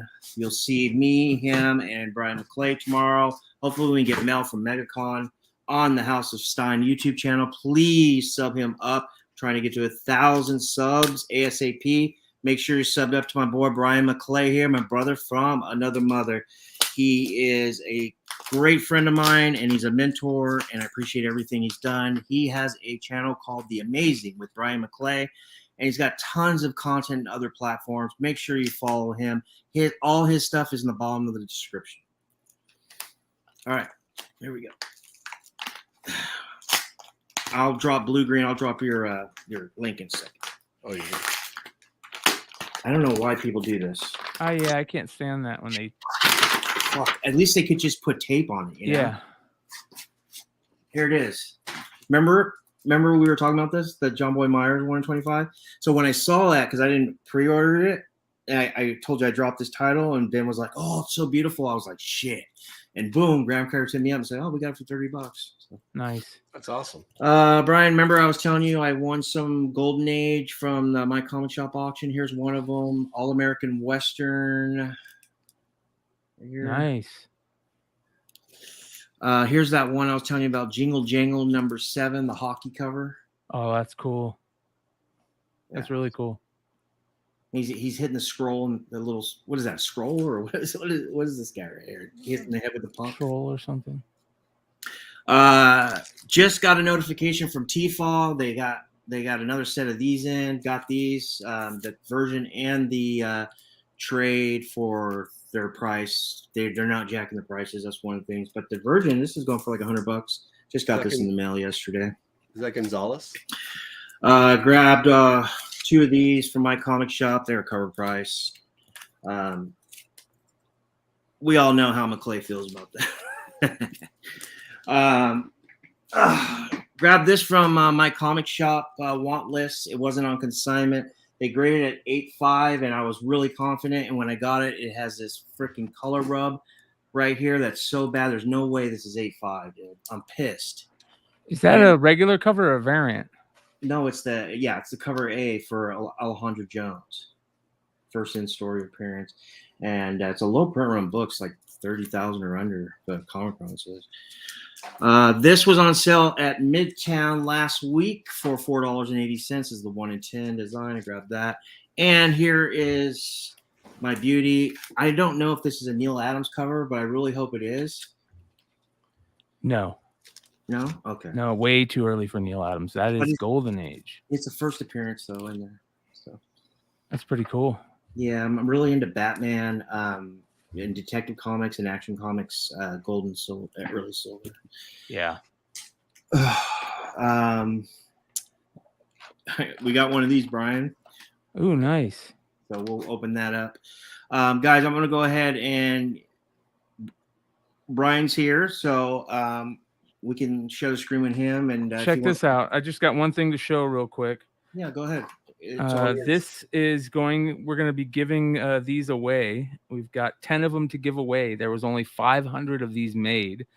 You guys might know about this. This is it's Rise Sisters Keeper from Double Take. Oh yeah. Oh, I saw that. Jeff DeCall. So only 500 of these made. So we're going to be giving 10 away. And the first one we're going to give away is going to be tomorrow night on the Hot 10. So make sure you guys watch the Hot 10 tomorrow night. This is thanks to Jesse James Comics. Really, really beautiful Jeff DeCall cover. Couldn't be more on fire right now. Right? Oh my God, everything he's touching. And supposedly Aaron got a sketch from him. So I can't wait to see that. But yeah, I mean, it is a trade. That's the only problem. And they didn't print the 5th issue of this book. It's only in this trade. So if there's any fans of this series out there, the 5th issue only was printed in this trade. Oh wow. Yeah. So well, we need to put that on our IGs. Yeah, it's pretty cool. I know I'm not the only one who's been searching for those obscure DeCall covers over the last 8 years. Yeah, it is cardstock cover. Yeah. Yeah, you're right, Tony. How many did he have, Brian? Jesse? Yeah. Oh, Jesse sometimes comes upon many, many issues. He's very good at that, so I'm sure I can get you one. Yeah, literally. Yeah. So, cool. Brian's the only guy I've ever met that said, "I never thought I could get so sick of looking at comics, because especially when they're all good." Until I went over to Jesse's. I just got done going through a new collection he got. He bought it. He got a new collection. He's calling it the Lakeside Collection. Oh, and we literally looked through 5 long boxes today, and we took videos of it. You'll be able to see it. I think Jesse's going to put them on his Facebook stuff first, but I found probably 3 long boxes worth of keys. First Silver Surfer, first Black Panther, the nicest X-Men 266 I've ever seen. Basically, really? This was a guy who was one of us back in the 90s. You know what I mean? Like he bought every number 1 3 times. He bought every 50th issue 3 times. He would even buy like miniseries number 1s and 3 of the number 1s and not the rest of them. You know what I mean? Like, But we don't buy number 1s. We buy number 2s. Yeah. And he never read any of them, and they are beautiful. Every major book you can think of is in there, and they are just never been read, never even been opened. First Deathstroke, first Guy Gardner. I mean, you name it, it's there. Oh. It was absolutely amazing, man. Absolutely amazing. Did you create any content on it? Oh yeah, we took videos. Nothing we could pull up right now. Nothing we could pull up. Well, let me see here. I don't know if Jesse has put any up. Let me see if he's put any up yet. Go ahead, no. It was crazy. It was really, really nuts. And a really cool story about the collection. Basically, guy called up Jesse. Oh yeah, here he is this is earlier today with Norm Rapman. Norm, you guys know who Norm is. He's a comic book creator, done work on everything you can think of. He shops at Jesse's, and this was earlier today. Here he is with Jesse holding 3 She-Hulk number 1s, right? So it was absolutely amazing. Let me see here. Let me see if I can find some more real quick. You know how the ratio during that time says that direct was like newsstand were way more, but I see directs all the time for sale. I hardly ever see newsstand of that book. Yeah. All right, hold on here. Okay, he's actually live right now selling books on the Binge Bar. Let's cruise over. And, you want to take a look at him? Yeah, let's share his stuff. All right, here we go. I'd love to help out Jesse anytime we can. She-Hulk that becomes Great Hulk. Number 2 is 5. Number 3 is 5. Number 4 these are all stuff out of that collection. Number 5 is 5. Number 6, 21 for 4. 22 for 4. 28 for 4. 26. 25. 15. 17. I mean, and these are all 16. Super high grade. And 14 is 20. 20 goes to Frank. Wow, Jesse, I've never seen him live. This is the first Bryan time. is live, or am I on live? Someone's live. I want to thank Bryan for helping me go through and doing some live streaming for me, or some recording for me, I should say. That's the better bet there. Frank is going to take issue number 20. That is gone. That goes to Frank. We appreciate that. Some bangers back there. Wow. I mean, just wait till you see some of the stuff that he's going to bring out. 40 books in less than 15 minutes of selling. So thank you very much there. Number 21 goes. Keep in mind, folks, I am by myself tonight, so this is going to be a little bit slower. 15 was 2 first appearances of Black Cat that were near mint. Justin? No way. Yeah. Never been opened. Oh, thank you, Bryan. Adam, I got your book. You're good. Are these claim sales? Yeah. First appearance of Black Cat, those have not come up. Those will be on Sunday night show, folks. Sunday night show starts at 5. It goes to 10. 5 hours, 2,500 key books that night. Trust me, I will go through all 2,500 books. If you have not seen my shows before, I'm one of the fastest paced shows in the United States. In 2 hours, I will show you over 700 plus books on this show. But when we're rocking and rolling on Sunday, trust me, it's going to be a book every 10 seconds. Every 10 seconds. Daniel, what's going on? How you doing? Also, price of She-Hulk number 15. My screen is going batty. Did you see me claim Hulk? Yeah, Adam, I already got that for you. Hulk 15. McClay, how do we? How does everybody find Jesse outside of YouTube? Comic Book Shopping Network is that is $25, folks. This is a great book.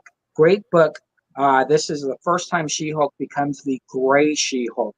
That is $25, folks. Wow. $25 for that. I book. want that. Tell them, Great claim book, it. Claim it. $25 there.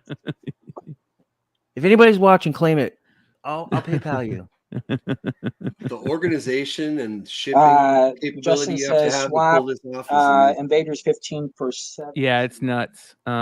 He's usually got his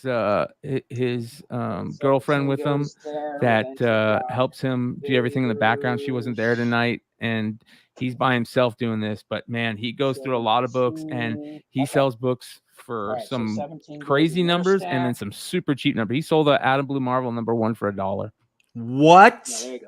Okay. Yeah, X-Men. 3 weeks ago. So Adam Hulk 15 Yeah, was I mean, $25. X-Men. This is the last X-Men. I had 7 key X-Men tonight. They're all gone.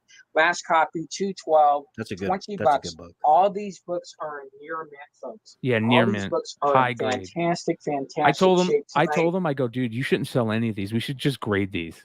He's like, nope, we're gonna sell them.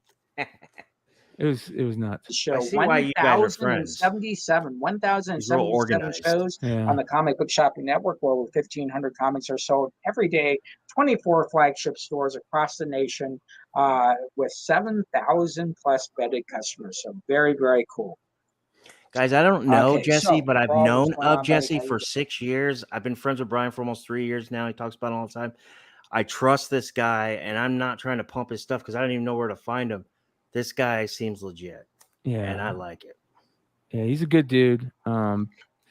He's been in the business a long time. He's got a lot of friends in the industry, and he's one of the OGs. So yeah, he's got. I mean, the collection was nuts. It was 39 long boxes.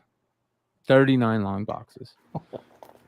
And most of the stuff looked like he never read it. I would say 70% of the books never read. So it was absolutely beautiful. Yeah. So you guys can go check out Jesse on the Binge Bar, you guys. Really, really cool. Actually, to be honest, I am going to be selling on the Binge Bar here soon. I like Whatnot and what Whatnot does, but the problem with Whatnot is if you don't have over 30 sellers alive, it's not worth selling anything. Right. And unfortunately, most of us are not going to get that on a regular basis. There's just too many sellers. And I think you need, and I'm not saying that you definitely need this, but I think you need a little help on Whatnot sometimes. You need to be put in the thing up top, but anyways, so I'm gonna be by poll. Who does that? So Chancellor Poll or whatever? Chancellor. I'm not sure. I don't know if it's Chancellor or not, but basically what I'm talking about is if you guys go to Whatnot and here, I'll share my screen. You guys can see here, like these are from the hosts and the people you follow, which is nice. This is everybody at MegaCon. I mean, look at this. They got all these people at MegaCon that they put up here, right? And then the comic shows. Here's these people are up top. I don't know how many of these people get push notifications. You know what I mean? I don't know how any of that works. So, a lot of these people who are up here, this is Card Gems right now. He's got 121 people watching him live. This guy right here, C-Sun's got 9, right? Yeah. So yeah, you really get burned if you can get burned pretty badly. I agree with you. I'm a little bit phasing away from Whatnot, kind of reevaluating how I want to be selling right now. Yeah. And the good thing about Comic Book Shopping Network is, like Jesse said, he's got 7,000 vetted paying customers, and you're the only one selling at that time. All right. You're not fighting with anybody. Again, it's not anybody can just go on to Comic Book Shopping Network. You really have to go through a process and get chosen type deal. Right. But that type of thing is, and I'm going to be doing stuff with Bird City. Bird City. I know Anthony is thinking about going back to doing Facebook Live sales, and I told him if he does, I'm down to do a couple sales with him a week. So I plan on doing at least 3 Facebook Live sales a week, and just going there. If not only that, even do it on YouTube. Once we get to the point where we can monetize and create a members group, then we can start having claim sales on YouTube also. Are you getting ready to talk about the Platinum Break stuff? Yeah, watched it all day today. Yeah, it's a bunch of shit, man.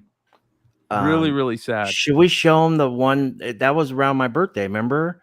We watched that. Should we show him that one first? No, I think we should just show him the one where he tried to steal the Justin Fields. So we're gonna do. This is the guy that this guy was the first one to upload this whole thing and point all this out. He doesn't even have 1,000 subs yet. I want to try to help him out. I talked to him today. Man, he did such a great job. Here it is. I went off on the dude today. I was so pissed. Fucking him and his parlor tricks. Fucking mechanic. All right. But you're gonna see. This is part 2. So let me go to his. Part 2 is perfect. Part 2. Part 2 will tell. Yeah. Okay. So basically, what happens, you guys, is he's opening up boxes, but he sees a redemption on one of the top or bottom cards, and he leaves it in the empty box. And then he goes to throw the boxes away. He's never thrown boxes away before. So somebody saw it and rewound it and saw, oh, I think there was a card left in there. And sure enough, you can watch. This guy shows it all. In part 2, it's really quick and easy. He picks up that box, okay? So remember, this is the 3rd box. You guys hear went right and down. Yep. And to me, that's the redemption box there. Okay, you guys? So I'm going to replay it slowly again here. So there's that box like I was mentioning right there. He grabs it. He grabs it. There's a box clearly He's hiding in his it hands, in front of Sleight him. of hand. He's going to turn to the door, which is my second observation I see. He's going to turn to open the door. You'll see the box in his right hand here. He'll move it. And he's going to show it a few times. Yep. Fuck this guy. I want to fight him. You see that box in his hand? At no time that he mentioned that there was another box. Oh, shit. My damn computer. Here, I can do it. Here, you do it. At no time in the video before that, he did not mention that he was holding an empty box, okay? So again, let me just go ahead and replay this for you guys fast.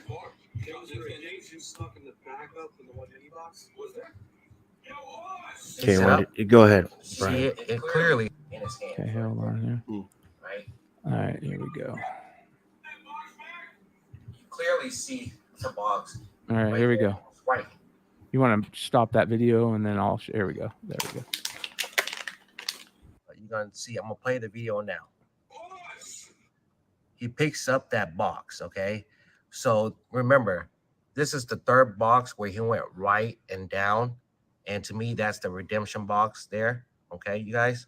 So I'm going to replay it slowly again here. So there's that box like I was mentioning right there. He grabs it. There's a box clearly in his hands, okay? He's going to turn to the door, which is my second observation I see. He's going to turn to open the door. You'll see the box in his right hand here. He'll move it. Right there. You see that box in his hand? Yeah, he's trying to hide it. At no it. time that he mentioned that there was another box on the table. At no time in the video before that, he did not mention that he was holding an empty box, okay? So again, let me just go ahead and replay this for you guys fast.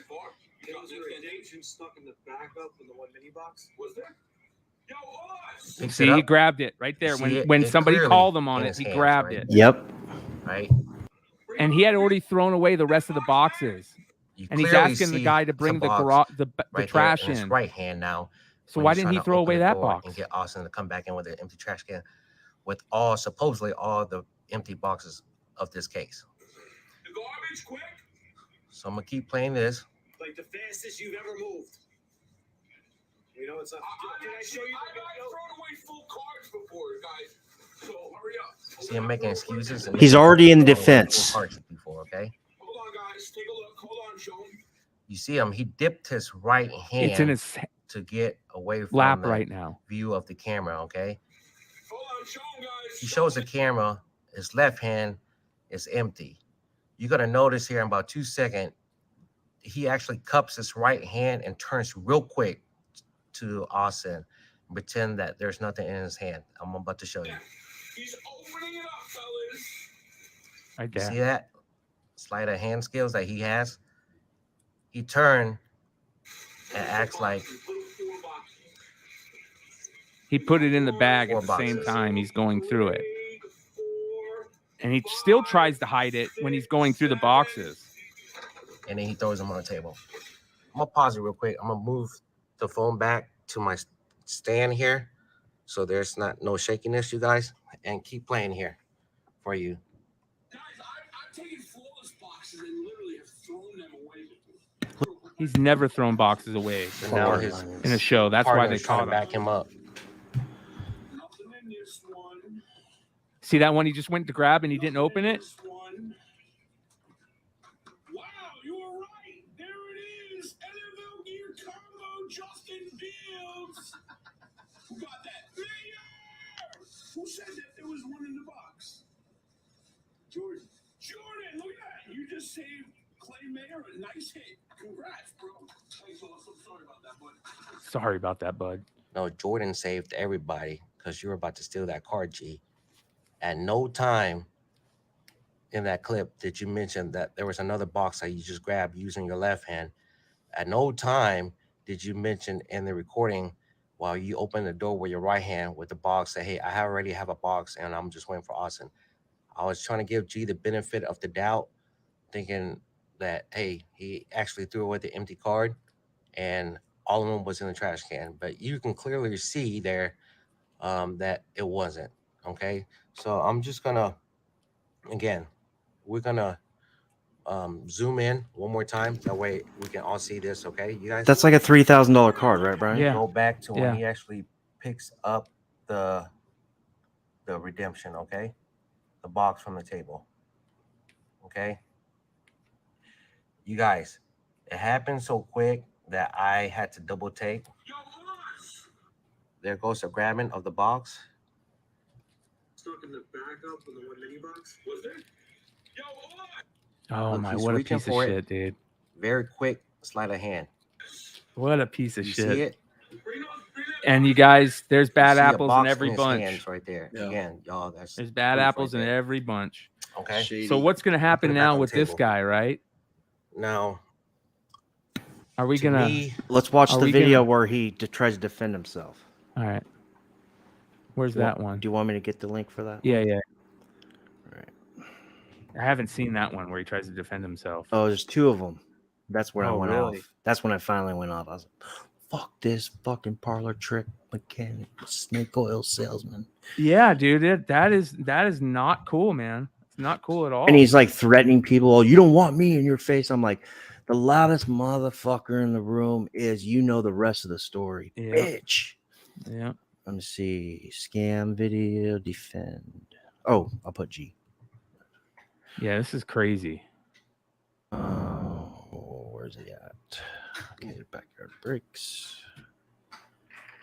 And that type of shit, like, we have to call it out when we see it immediately. Yeah. How? Don't you think that kind of thing happens like more? Probably. I mean,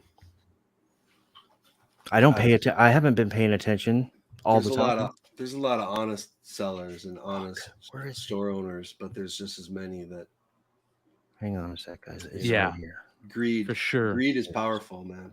Yep. All right. Put it in private chat. No, I'm looking for it. They buried it. They might have took it down. He turned the comments off because he was just getting destroyed by thousands of people. Fuck, dude. Okay, so let me hang in there one more minute, guys. There's actually a segue through this guy right here on Sports Card Radio. I watch him all the time. All right. One sec, guys. Sorry. No worries, man. I haven't seen it. I'm looking forward to seeing it. We're back. 3 topics to discuss today, all kind of centered around the same theme. They're going to be First topic, we'll talk about that. Okay, here is the scams video. Huh. Jesus. Did they take it down? They might have taken it down. What is it through It's Platinum so- Breaks? Yeah, it's through Backyard Breaks. He went Is on it their Platinum channel. Breaks or Backyard Breaks? Platinum Breaks. It was right? through Backyard. He went on their channel. He went on there twice. At first, oh fuck, dude, you got to be shitting me. I got to go to Google. It's all over the internet right now. Okay. Here we go. I'm looking. Josh Luber defends Backyard Breaks. There you go. There you go. Okay. I think you can get to the link that way. All right, hold on here. Josh Luber is that billionaire guy that is taking over Fanatics, right? Huge group breaker. Platinum Guard Breaks is caught up in a controversy. They swiped at Justin Fields. Platinum Breaks exposed. 1, 2. G's response from There it Platinum is. Breaks. Okay, here we go. All right, here we go. Let me share this.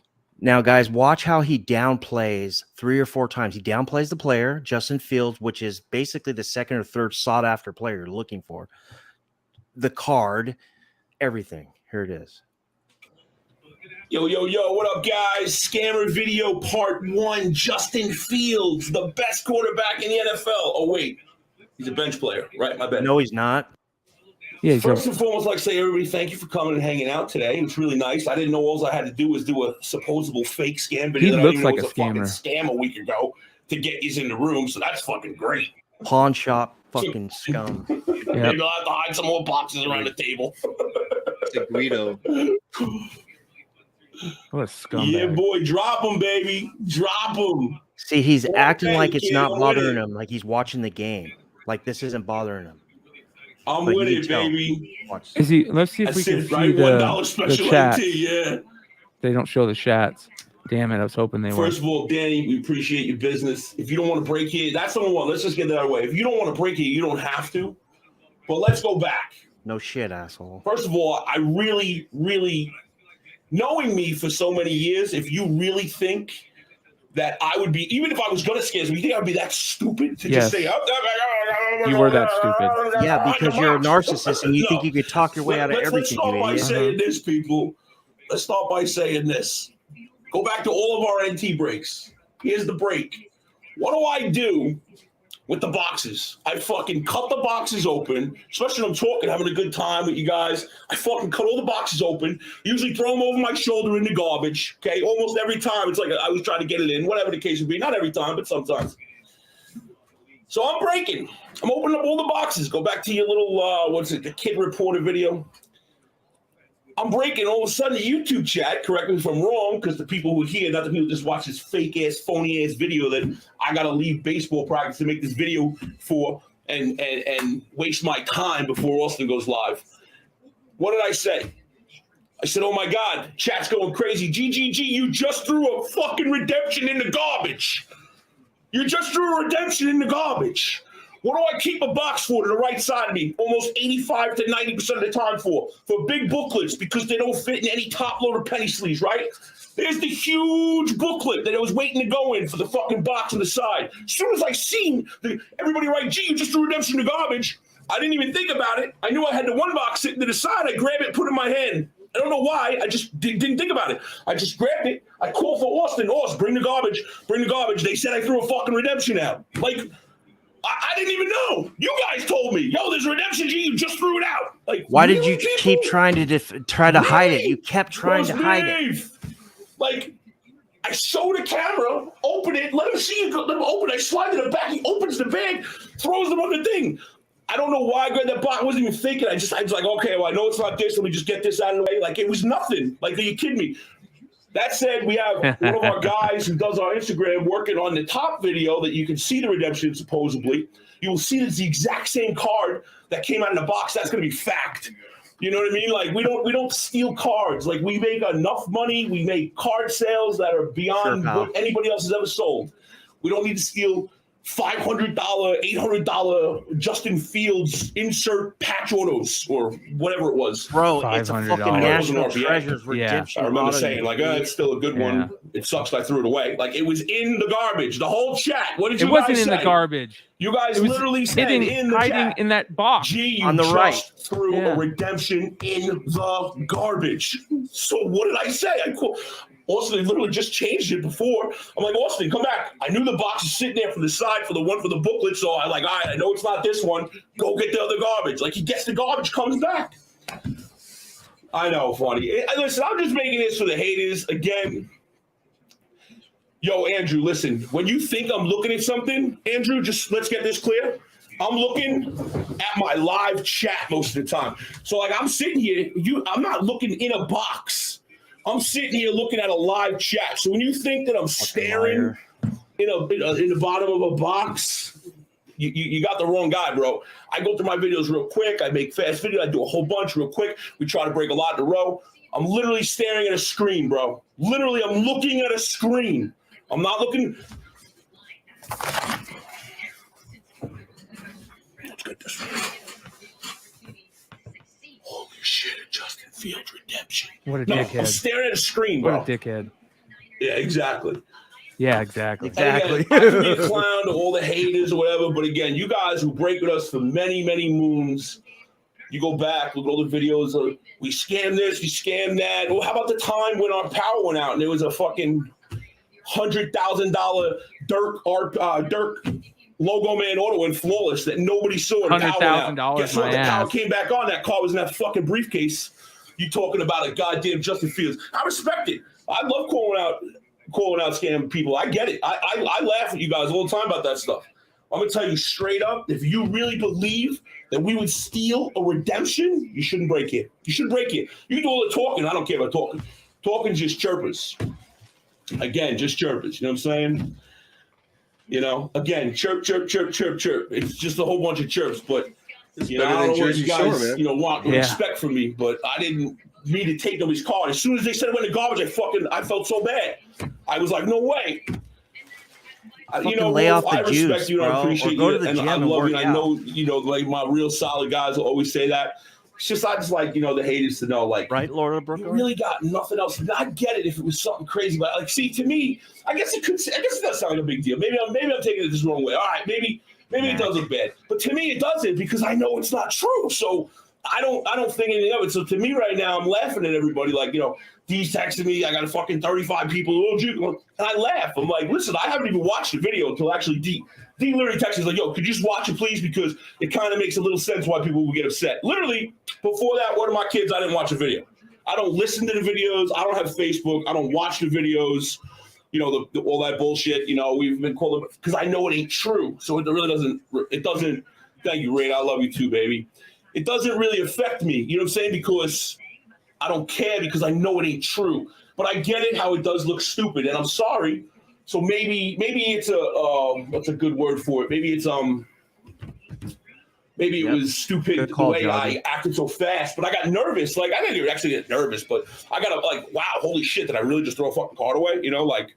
You know, like, and keep talking in circles, you guys know bro. me. I've done it before. When I used to open up Flawless years ago, I'd open up a case of Flawless, and there'd be such a really big card in the one touches that I would take the one touches out, put them on the table, take that little blocker, put it on top, and forget about the box, shut the Flawless thing, seal it, and throw it into the corner where the garbage was. And they're like, gee, the cards are still in the box. You know, I've done that like fucking, not even kidding, I've done that probably 5 times. So all the scammer video guys, go out there and find those videos where I did that 5 fucking times, where I literally threw the fucking box behind me with 10 cards inside the little black box, you know?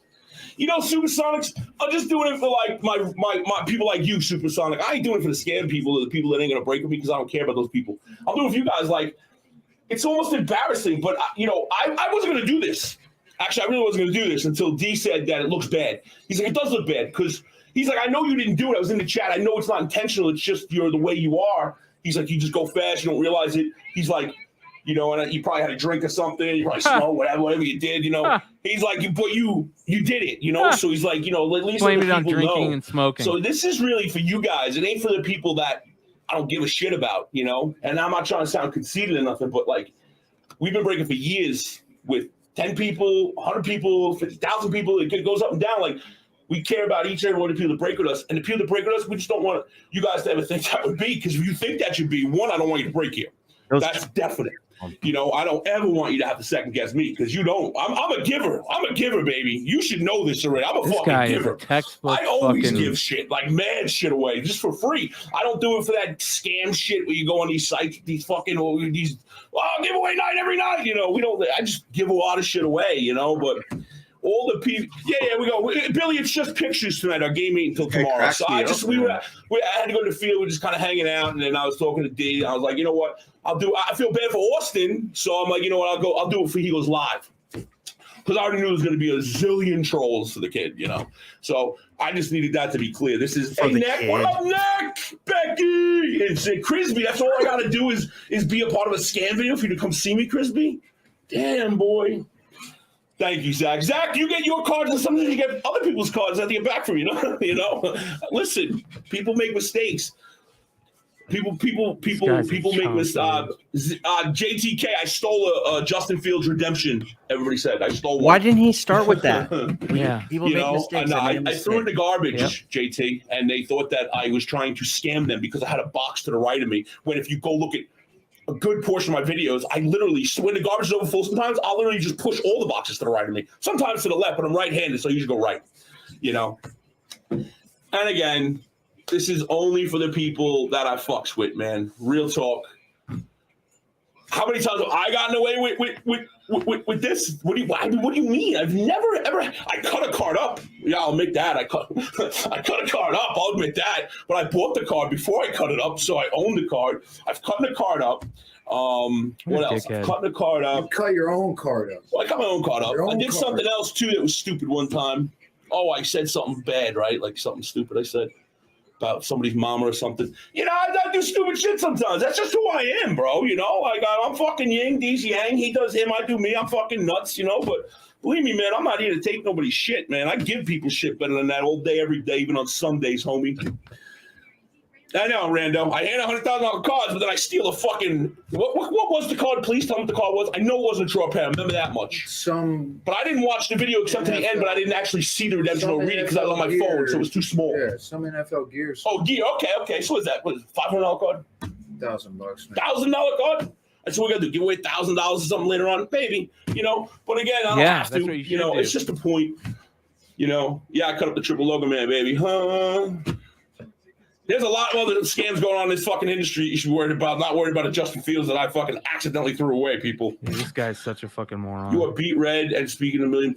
Also, 1 million ticket. If you don't know me, then you don't know me. Go back and watch every video. This is me on every video. So if you don't know that by now, first of all, I'm on a farm. I'm out baseball all day. I'm fucking red beating the sun, bro. I literally just came in from the sun, okay? Number one. It doesn't even matter. I'm always like this. Like, so... Like you think this? If you think this isn't me one way, you don't watch any of the fucking videos. Thanks, Raw. I love you, kid. Han, man. I love everybody, man. Everybody here except for Funny, I love, bro. Mike, I swear to God, I don't know. Mike, I don't know who you are, Mike. I swear on my kids, I didn't know what that card was. I knew it wasn't true up here because I remember the night. Listen, I didn't watch the video until literally 25 minutes ago when D made me watch the video. I'll show you the text. Literally, D said, yo, watch the video and call me back. Because he asked me, did you watch the video? I'm like, no, I don't watch fucking scammer videos, bro. I don't watch scammer videos. It really doesn't do nothing for me, man. Especially when you're the scammer. Nah, Wolf, it just ain't about. Yeah, I respect you, Wolf. I'm not dogging you. I'm not here for the to try to make a point off this. I'm just trying to be real to the people that I fuck with, like you. Literally. You know, and Richie and Taylor, all you guys. I love you guys. ZT, my man, you already know. I mean, I love you guys to death, man.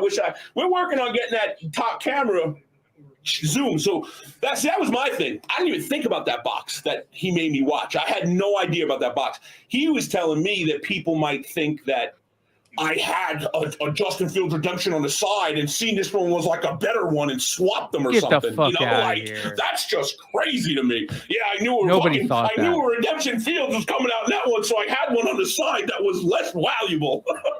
That shit got me dying. Yo, put that on me, man. You got shit brick hot in here. You know, that was my thing. At first, that's why I started laughing it off right away. I'm like, what, are these people fucking stupid? Do you think I have a fucking redemption waiting to swap out? Like, really? People should know me better than that, man. But the people that don't know me better than that, I get it, and it's cool. But, you know, you move back the last 7 years and watch my videos, they ain't never changed, homie, and they ain't never gonna change. I love you, ZT. I really do, man.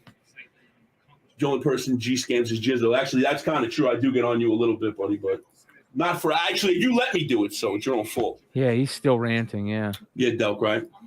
I don't even like Justin Fields. I don't even have that guy. He's not one of my guys, but either which way, it's not funny. I shouldn't be laughing. It really isn't funny. I'm sorry if anybody. No. I'm only sorry, and let's get this real straight. I'm only sorry to those people who fuck with us, the ones that would never go into and that just want to fucking go rampant on a scam video because they hate us. That's great. I'm not here for you people. Believe me, I'm not. I'm not here for the people who posted the videos. And again, I don't even know who those people are. I'm not here for those people. I'm not gonna shoot fire guns at them. Nothing. I'm just here for the people that I fuck with. If you need to second guess me, you shouldn't be breaking with me because I would never take somebody's call. I hope know the it looks numbers go stupid. It does. So I should take it seriously. But I just knew it couldn't have been in that box. They said it's in the garbage. Gee, you just threw out a Justin Fields redemption.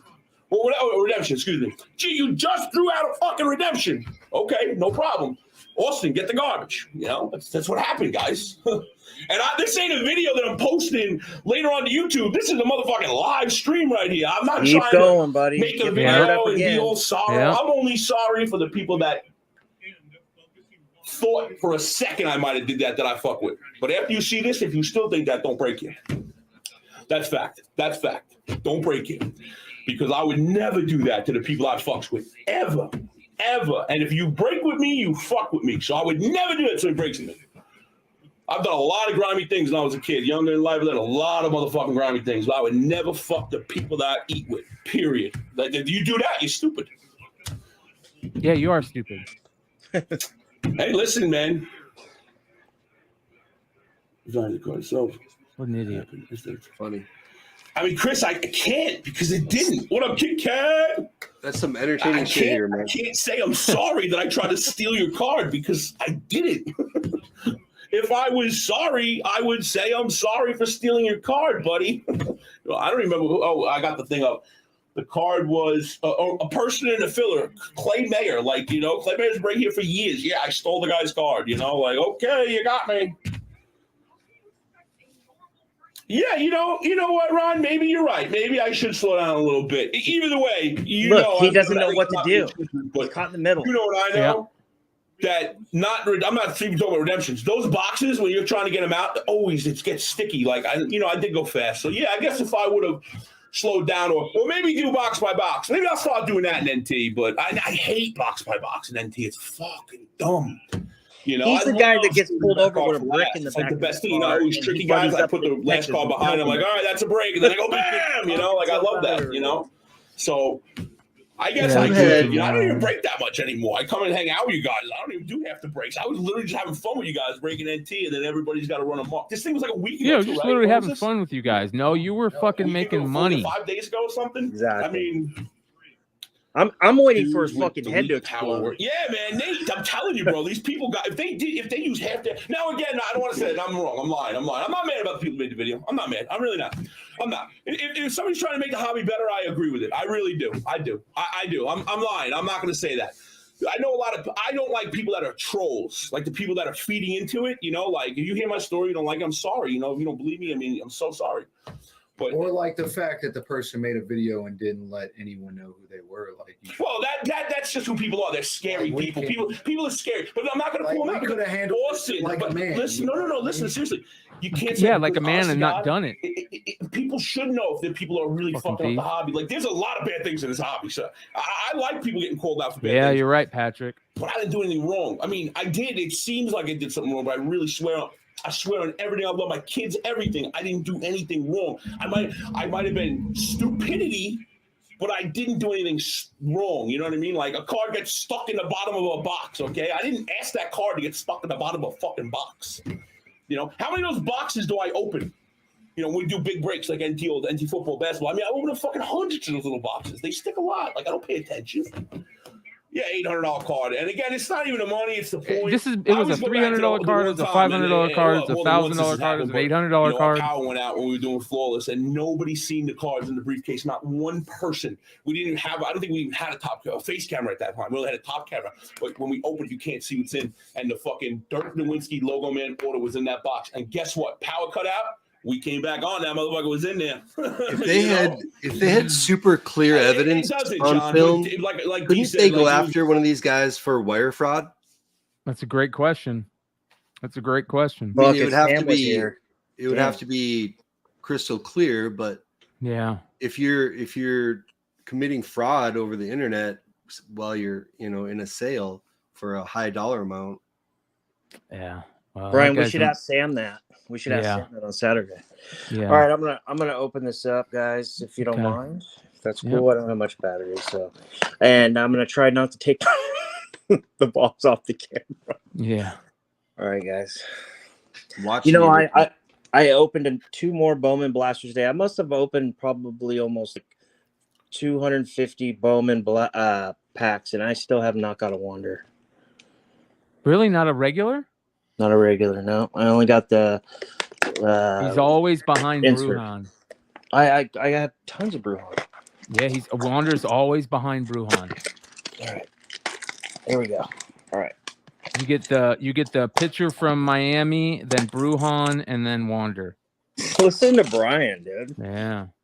Remember Upper Deck in the 80s and 90s? It was like the 4th pack over. Yeah. You get the Griffey. Dale Murphy negatives in every other box. All right, Brian. That first blaster open was like you call it a hot box. I counted. I got 13 first chromes in that first box and 8 paper firsts. And so many firsts in this year, but they're not high picks, so that's the problem. But that green auto out of 99 I pulled, he's the starting shortstop for Cardinals. He's batting like 350, couple home runs, stolen bases, RBIs. What's his name? Something Dakota something. Okay. Is it a rookie or a first? It's his first in this set, but he's also he made the opening day roster for the Cardinals. Wow. Okay.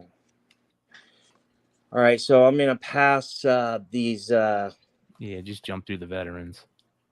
Okay, so I definitely, this is the 1 year with Bowman. I'm definitely looking at the rookies. Yeah. Good. Yeah. Josiah Gray had another good game the other day.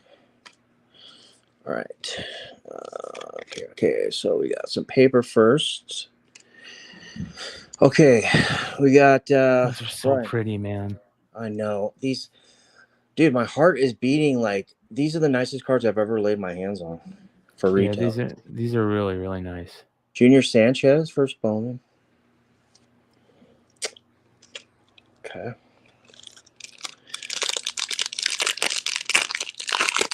First time when I first got them, I didn't even want to open them. It was like they're so nice. Yeah. A nice Trout. Go on my Trout PC. I pulled a Trout out of 150 paper. No way. Yeah, what color? It's really nice. Blue. Ooh, that thing. I love these hi-fi. It's the only thing I don't like about Bowman. I don't like all the inserts. Oh, really? Henry Davis.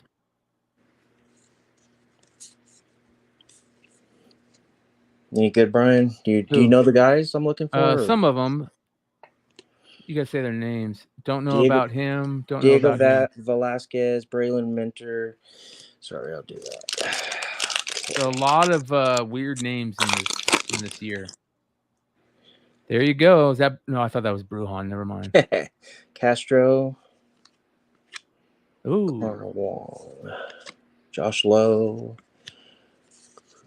Scherzer's on the shelf for 60 days. Oh, that sucks. Henry Davis. That's a good one. Bowman 3D. Oh, that's a short print? No, but that's the first pick from that year's draft. Henry Davis. Oh, awesome. Thanks. Yeah, he was in draft. Did you see that the Cubs called up? I told you about that, right? Yeah, Morel. He had a home run in his first game. Nice. Sanchez again. pitchers. Only a couple pitchers in this. Who do you know? No, I don't know him very well. I was hoping Al Leiter's son was going to be in it, but he's not. I don't think I've seen him. Yeah, he was the second pick. He must be in Chrome. I don't know. Who knows? Another Joe Ryan. Is he good, Joe Ryan? Yeah. I don't even know who that is. I mean, he's a pitcher though, so. That's cool. Jake Berger. Yeah. The Wander like that looks really nice. I haven't got a Wander yet. That's for sure. I swear, I think they short printed all the Wanders except in tops. I feel like that. You think they do that on purpose, Brian?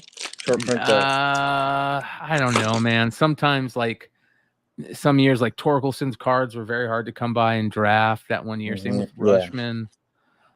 Sometimes you definitely feel like it. That's for sure. Love those vibrations. Nice Lawler. Never seen that. Pretty card. There's another. No, I thought that was Davis. There's that pitcher from the Mets.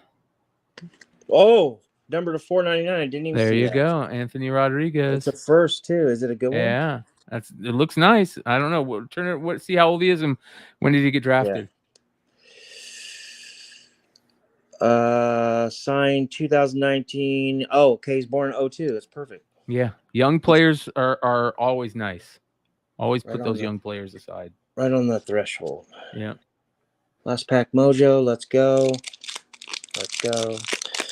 Tony, man, thanks for showing up, man. I'm so happy you're here. Having a great time tonight. I appreciate it. Man, when I saw you got pop those, up, I was like, wow. Sorry, Brian, go ahead. I was about to say you got those same paper veterans in a lot of your packs. Yeah, I noticed that. Man, those are pretty, dude. Michael Bush. Yeah, he's a stud.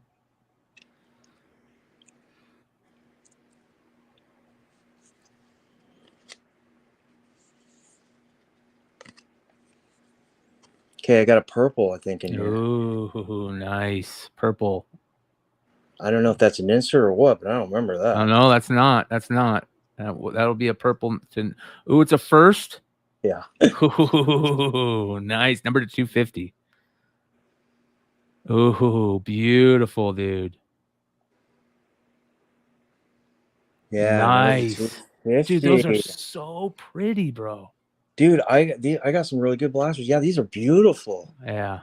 Look how good the refractors look, man, with that extra design on the side. When was that kid drafted? 2016. Eesh. Yeah. But 98, I mean, he's 23. He'll be 24. What We does got to it find say? out where he is. If he's AAA, he should be good. It says what he should be ranked in the prospect he ranked in the organization. Okay, let's see. Number 29 Pirates prospect. Oh, there you go. Probably not that big of a deal, but man, those refractors look so good. Yeah, they do.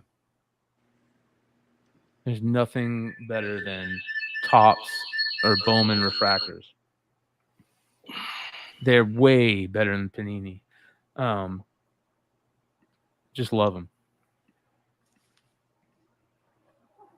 It's pretty cool, man. Let me see. Do you have the your green autos? You're autoed? I don't think Richie can hear us. Where'd he go? Richie. That's funny, man. I did that twice yesterday on the show. While we're waiting for him to get back, Go ahead, Tony. Welcome back. Just hanging out with my boys. I know we did pickups earlier, but I had forgotten there was a slab. Dude, you have so many more. Go ahead, bro. Here, I got one slab that I wanted to. I've been waiting for this for a long time. I like owning things that where I'm probably the only one who owns them. That's cool. So this is Watchmen, before Watchmen Rorschach, number 3. This is the first appearance of Travis Bickle.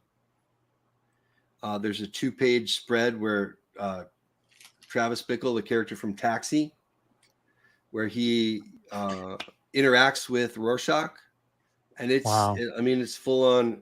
Like obviously, I should have a reader copy or whatever along with it, but I mean, it looks just like De Niro.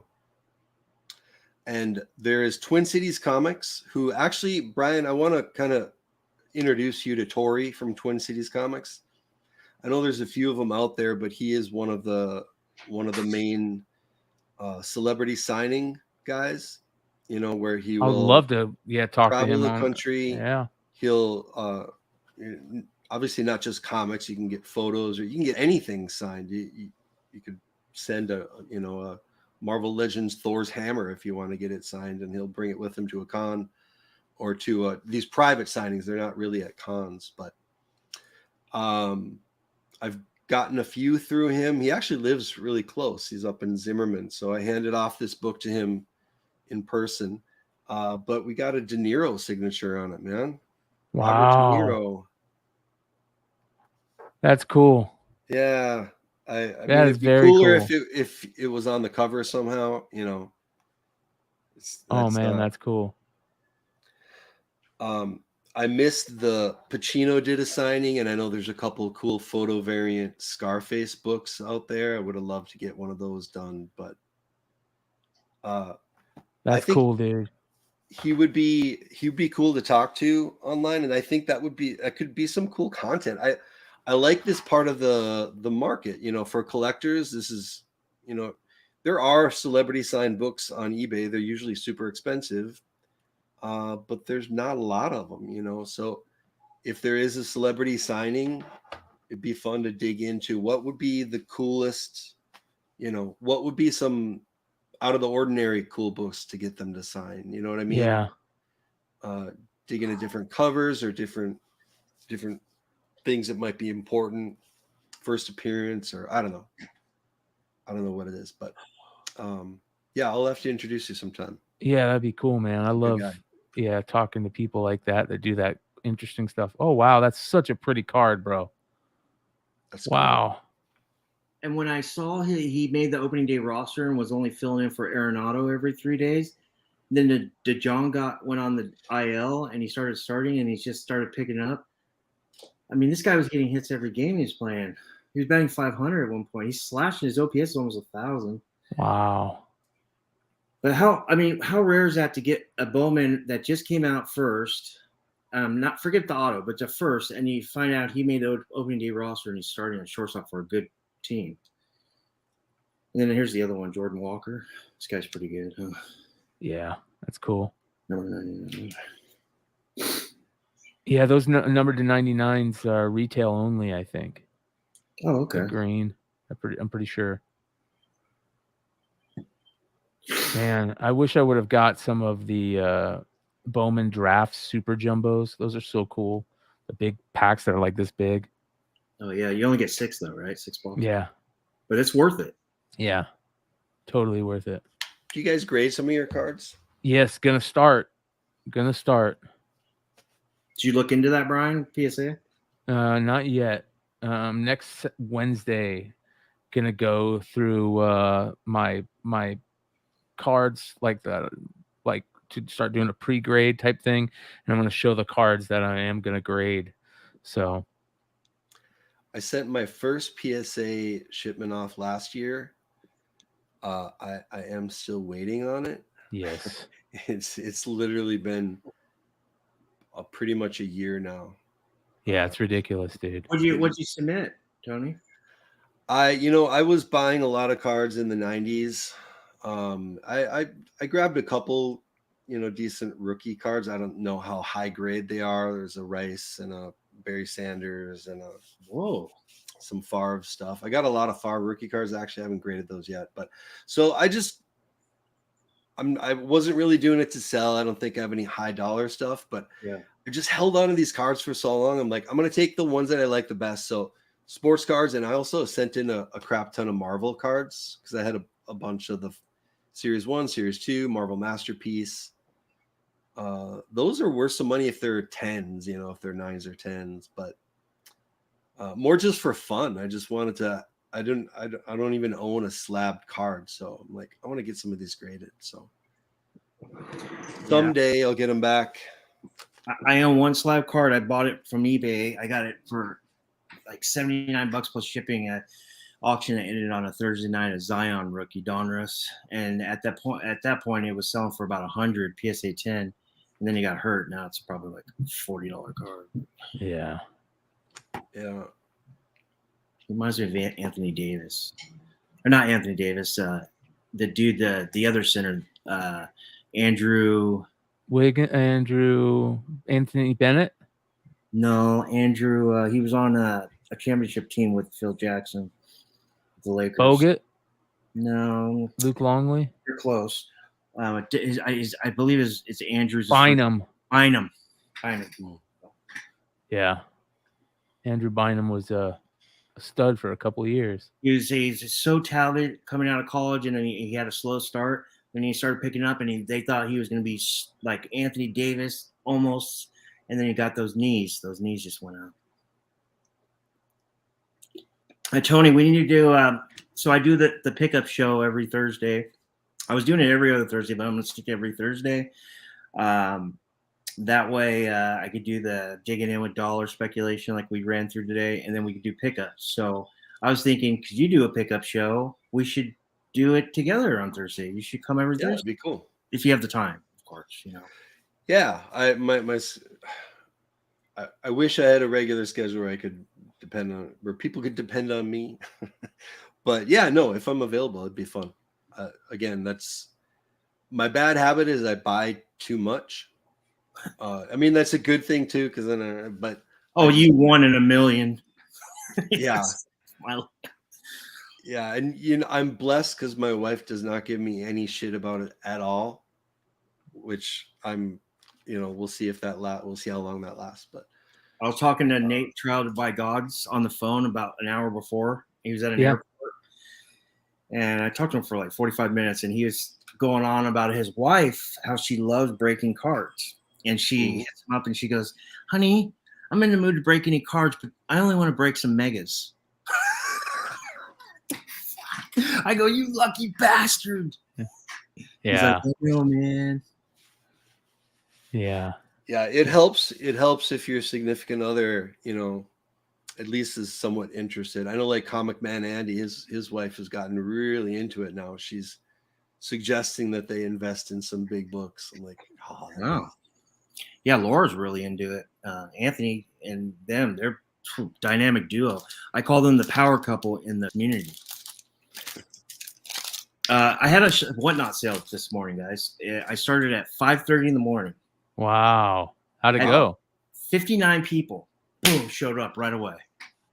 And I only had like 6 bookmarks. DeMeo was saying that we talked about, I mean, if you had a show on right now, there's 30 shows on, there's a couple that get maybe over 100, maybe another little group that get over 50. And then everybody else has got between 5 and 18, it seems like that. But DeMeo was saying with their metrics that going in the middle of the night, going at these odd hours, I mean, that's really the way to pull in more viewers. There's just not as much. I mean, we were around at the beginning of Whatnot when there was only, if there were 2 shows on at the same time, it was like you felt like you're stepping on somebody's toes. I'll wait till you're done and then I'll go on. Yeah. And everybody was getting, 30, 40, 50, 60, 70. So let me tell you what happened today. Yeah, how'd it go? So I put in, because I was up all night doing the slides. Like I told you, this was like a 12-hour deal doing the 25, 30 slides. And creating the content or whatever. And I just couldn't sleep. So I was like, screw it. Went and got a triple shot and came back and just started. I put in like 25 lots. And Bryan, I don't put, I never type my shit in. I'm sloppy. And boom, I was doing just $1, 1 minute. Boom, boom, boom. Everything was selling under, of course. But, long story short, at one point I almost had 60. I was at 59. And everybody's like, "Run the Teen Titans Go 23, $1, 1 minute." I'm like, fuck no, dude. That's like a 200. I know Red X ain't hot right now, but that's a big book, right? So the feature on Whatnot, it says, now if you have their lots in there, it says just go to the next. right? And I didn't know it started right away. And it went right into Teen Titans Go, $1 1 minute. And I go, don't bid on it. I go, screw it, go for it. And I did that, and the thing started going up like this. And I made like almost $200 on it. Nice. Nice. It's a 8085. It has no shot at like a 9.4 or better. So. Yeah, I love that book. I was Not bad. I was surprised because I tried to run it earlier, and it was the first one I ran it at $100 start. Nobody bid on it. And Yeah, that's the problem.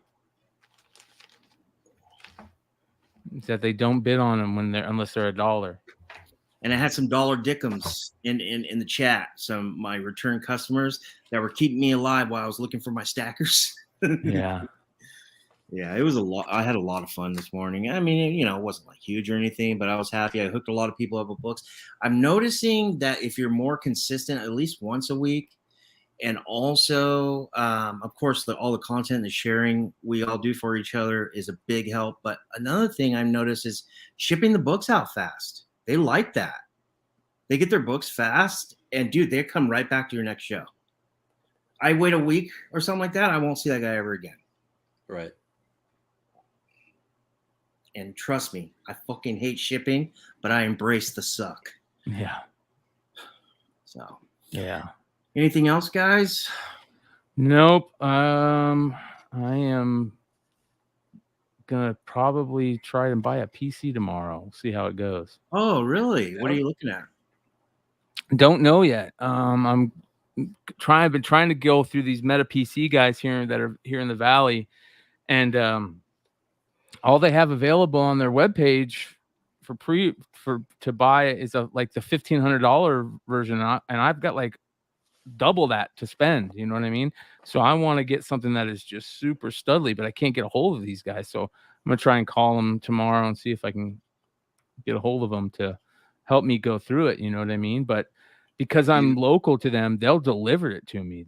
They'll build it and bring it to me that day if they have the parts. So they build the computer for you. You tell them what you want. Yeah, it costs a little bit more, than you doing it yourself, but you don't have to wait. You know what I mean? Usually, if you're building it yourself nowadays, you got to wait for parts, that type of shit. But they have everything, so. Do you game at all? Is it going to be a gaming rig or no? So that's what I want. I want something I can game on, stream on, super, super easy. I want to be able to, have 30 fucking tabs open and still be running OBS and whatnot at the same time. You know what I mean? Like these guys right here are running OBS on whatnot. Let me show you. Comic Tom is doing it right now. So these guys are running OBS, and I like this is what I want to be able to do. I want to be able to do this type of shit. You know what I mean? I saw Tom doing it yesterday morning or yesterday afternoon. He was making a ton of money. Yeah. So we'll see how it works out. But that was your idea, right? Weren't you the first to do that? Yeah. And when I was watching it on YouTube, I didn't even know he was on Whatnot. I was going, wait a minute, this is exactly what Bryan. Yeah. I'm not trying to talk shit, but I was just like, well, no, I mean, it's a normal cut, thing. Yeah. Yeah, it's a normal thing. So we'll see how it works out. All right. Well, I'll hang backstage with you guys for a little bit, but thank you guys. The 18, 20, 22 guys and gals that have been hanging out with us this entire time. Thank you. You guys are awesome. Appreciate you guys. Make sure you are following Tony, that is AKA Pickups with Blue Green Artifacts. And I'm going to go ahead and put his link in the chat. Bryan McClay, Amazing with Bryan McClay. We don't know if that's going to be the name of the channel. Have you decided on any new name? Well, we're thinking either The Amazing or Beyond Wednesdays. So we'll see. Did the poll, or did you do that poll thing? I haven't started the poll yet, so I'm going to start the poll here probably in the next couple of days on the YouTube channel. Well, you know where my vote is. You know what I like. Yeah. But okay. Guys, tune in tomorrow. House of Stein YouTube channel. Follow him on IG. You will catch me, Bryan, hopefully Mel from MegaCon. That would be awesome. And the one and only Ben Stein as we go over his top or hot 10 books of the week, along with the almost 10 that him and Bryan put together, and is awesome, the best part of the show. So until tomorrow night, 8 p.m. Pacific, 11 p.m. Eastern, toodaloo.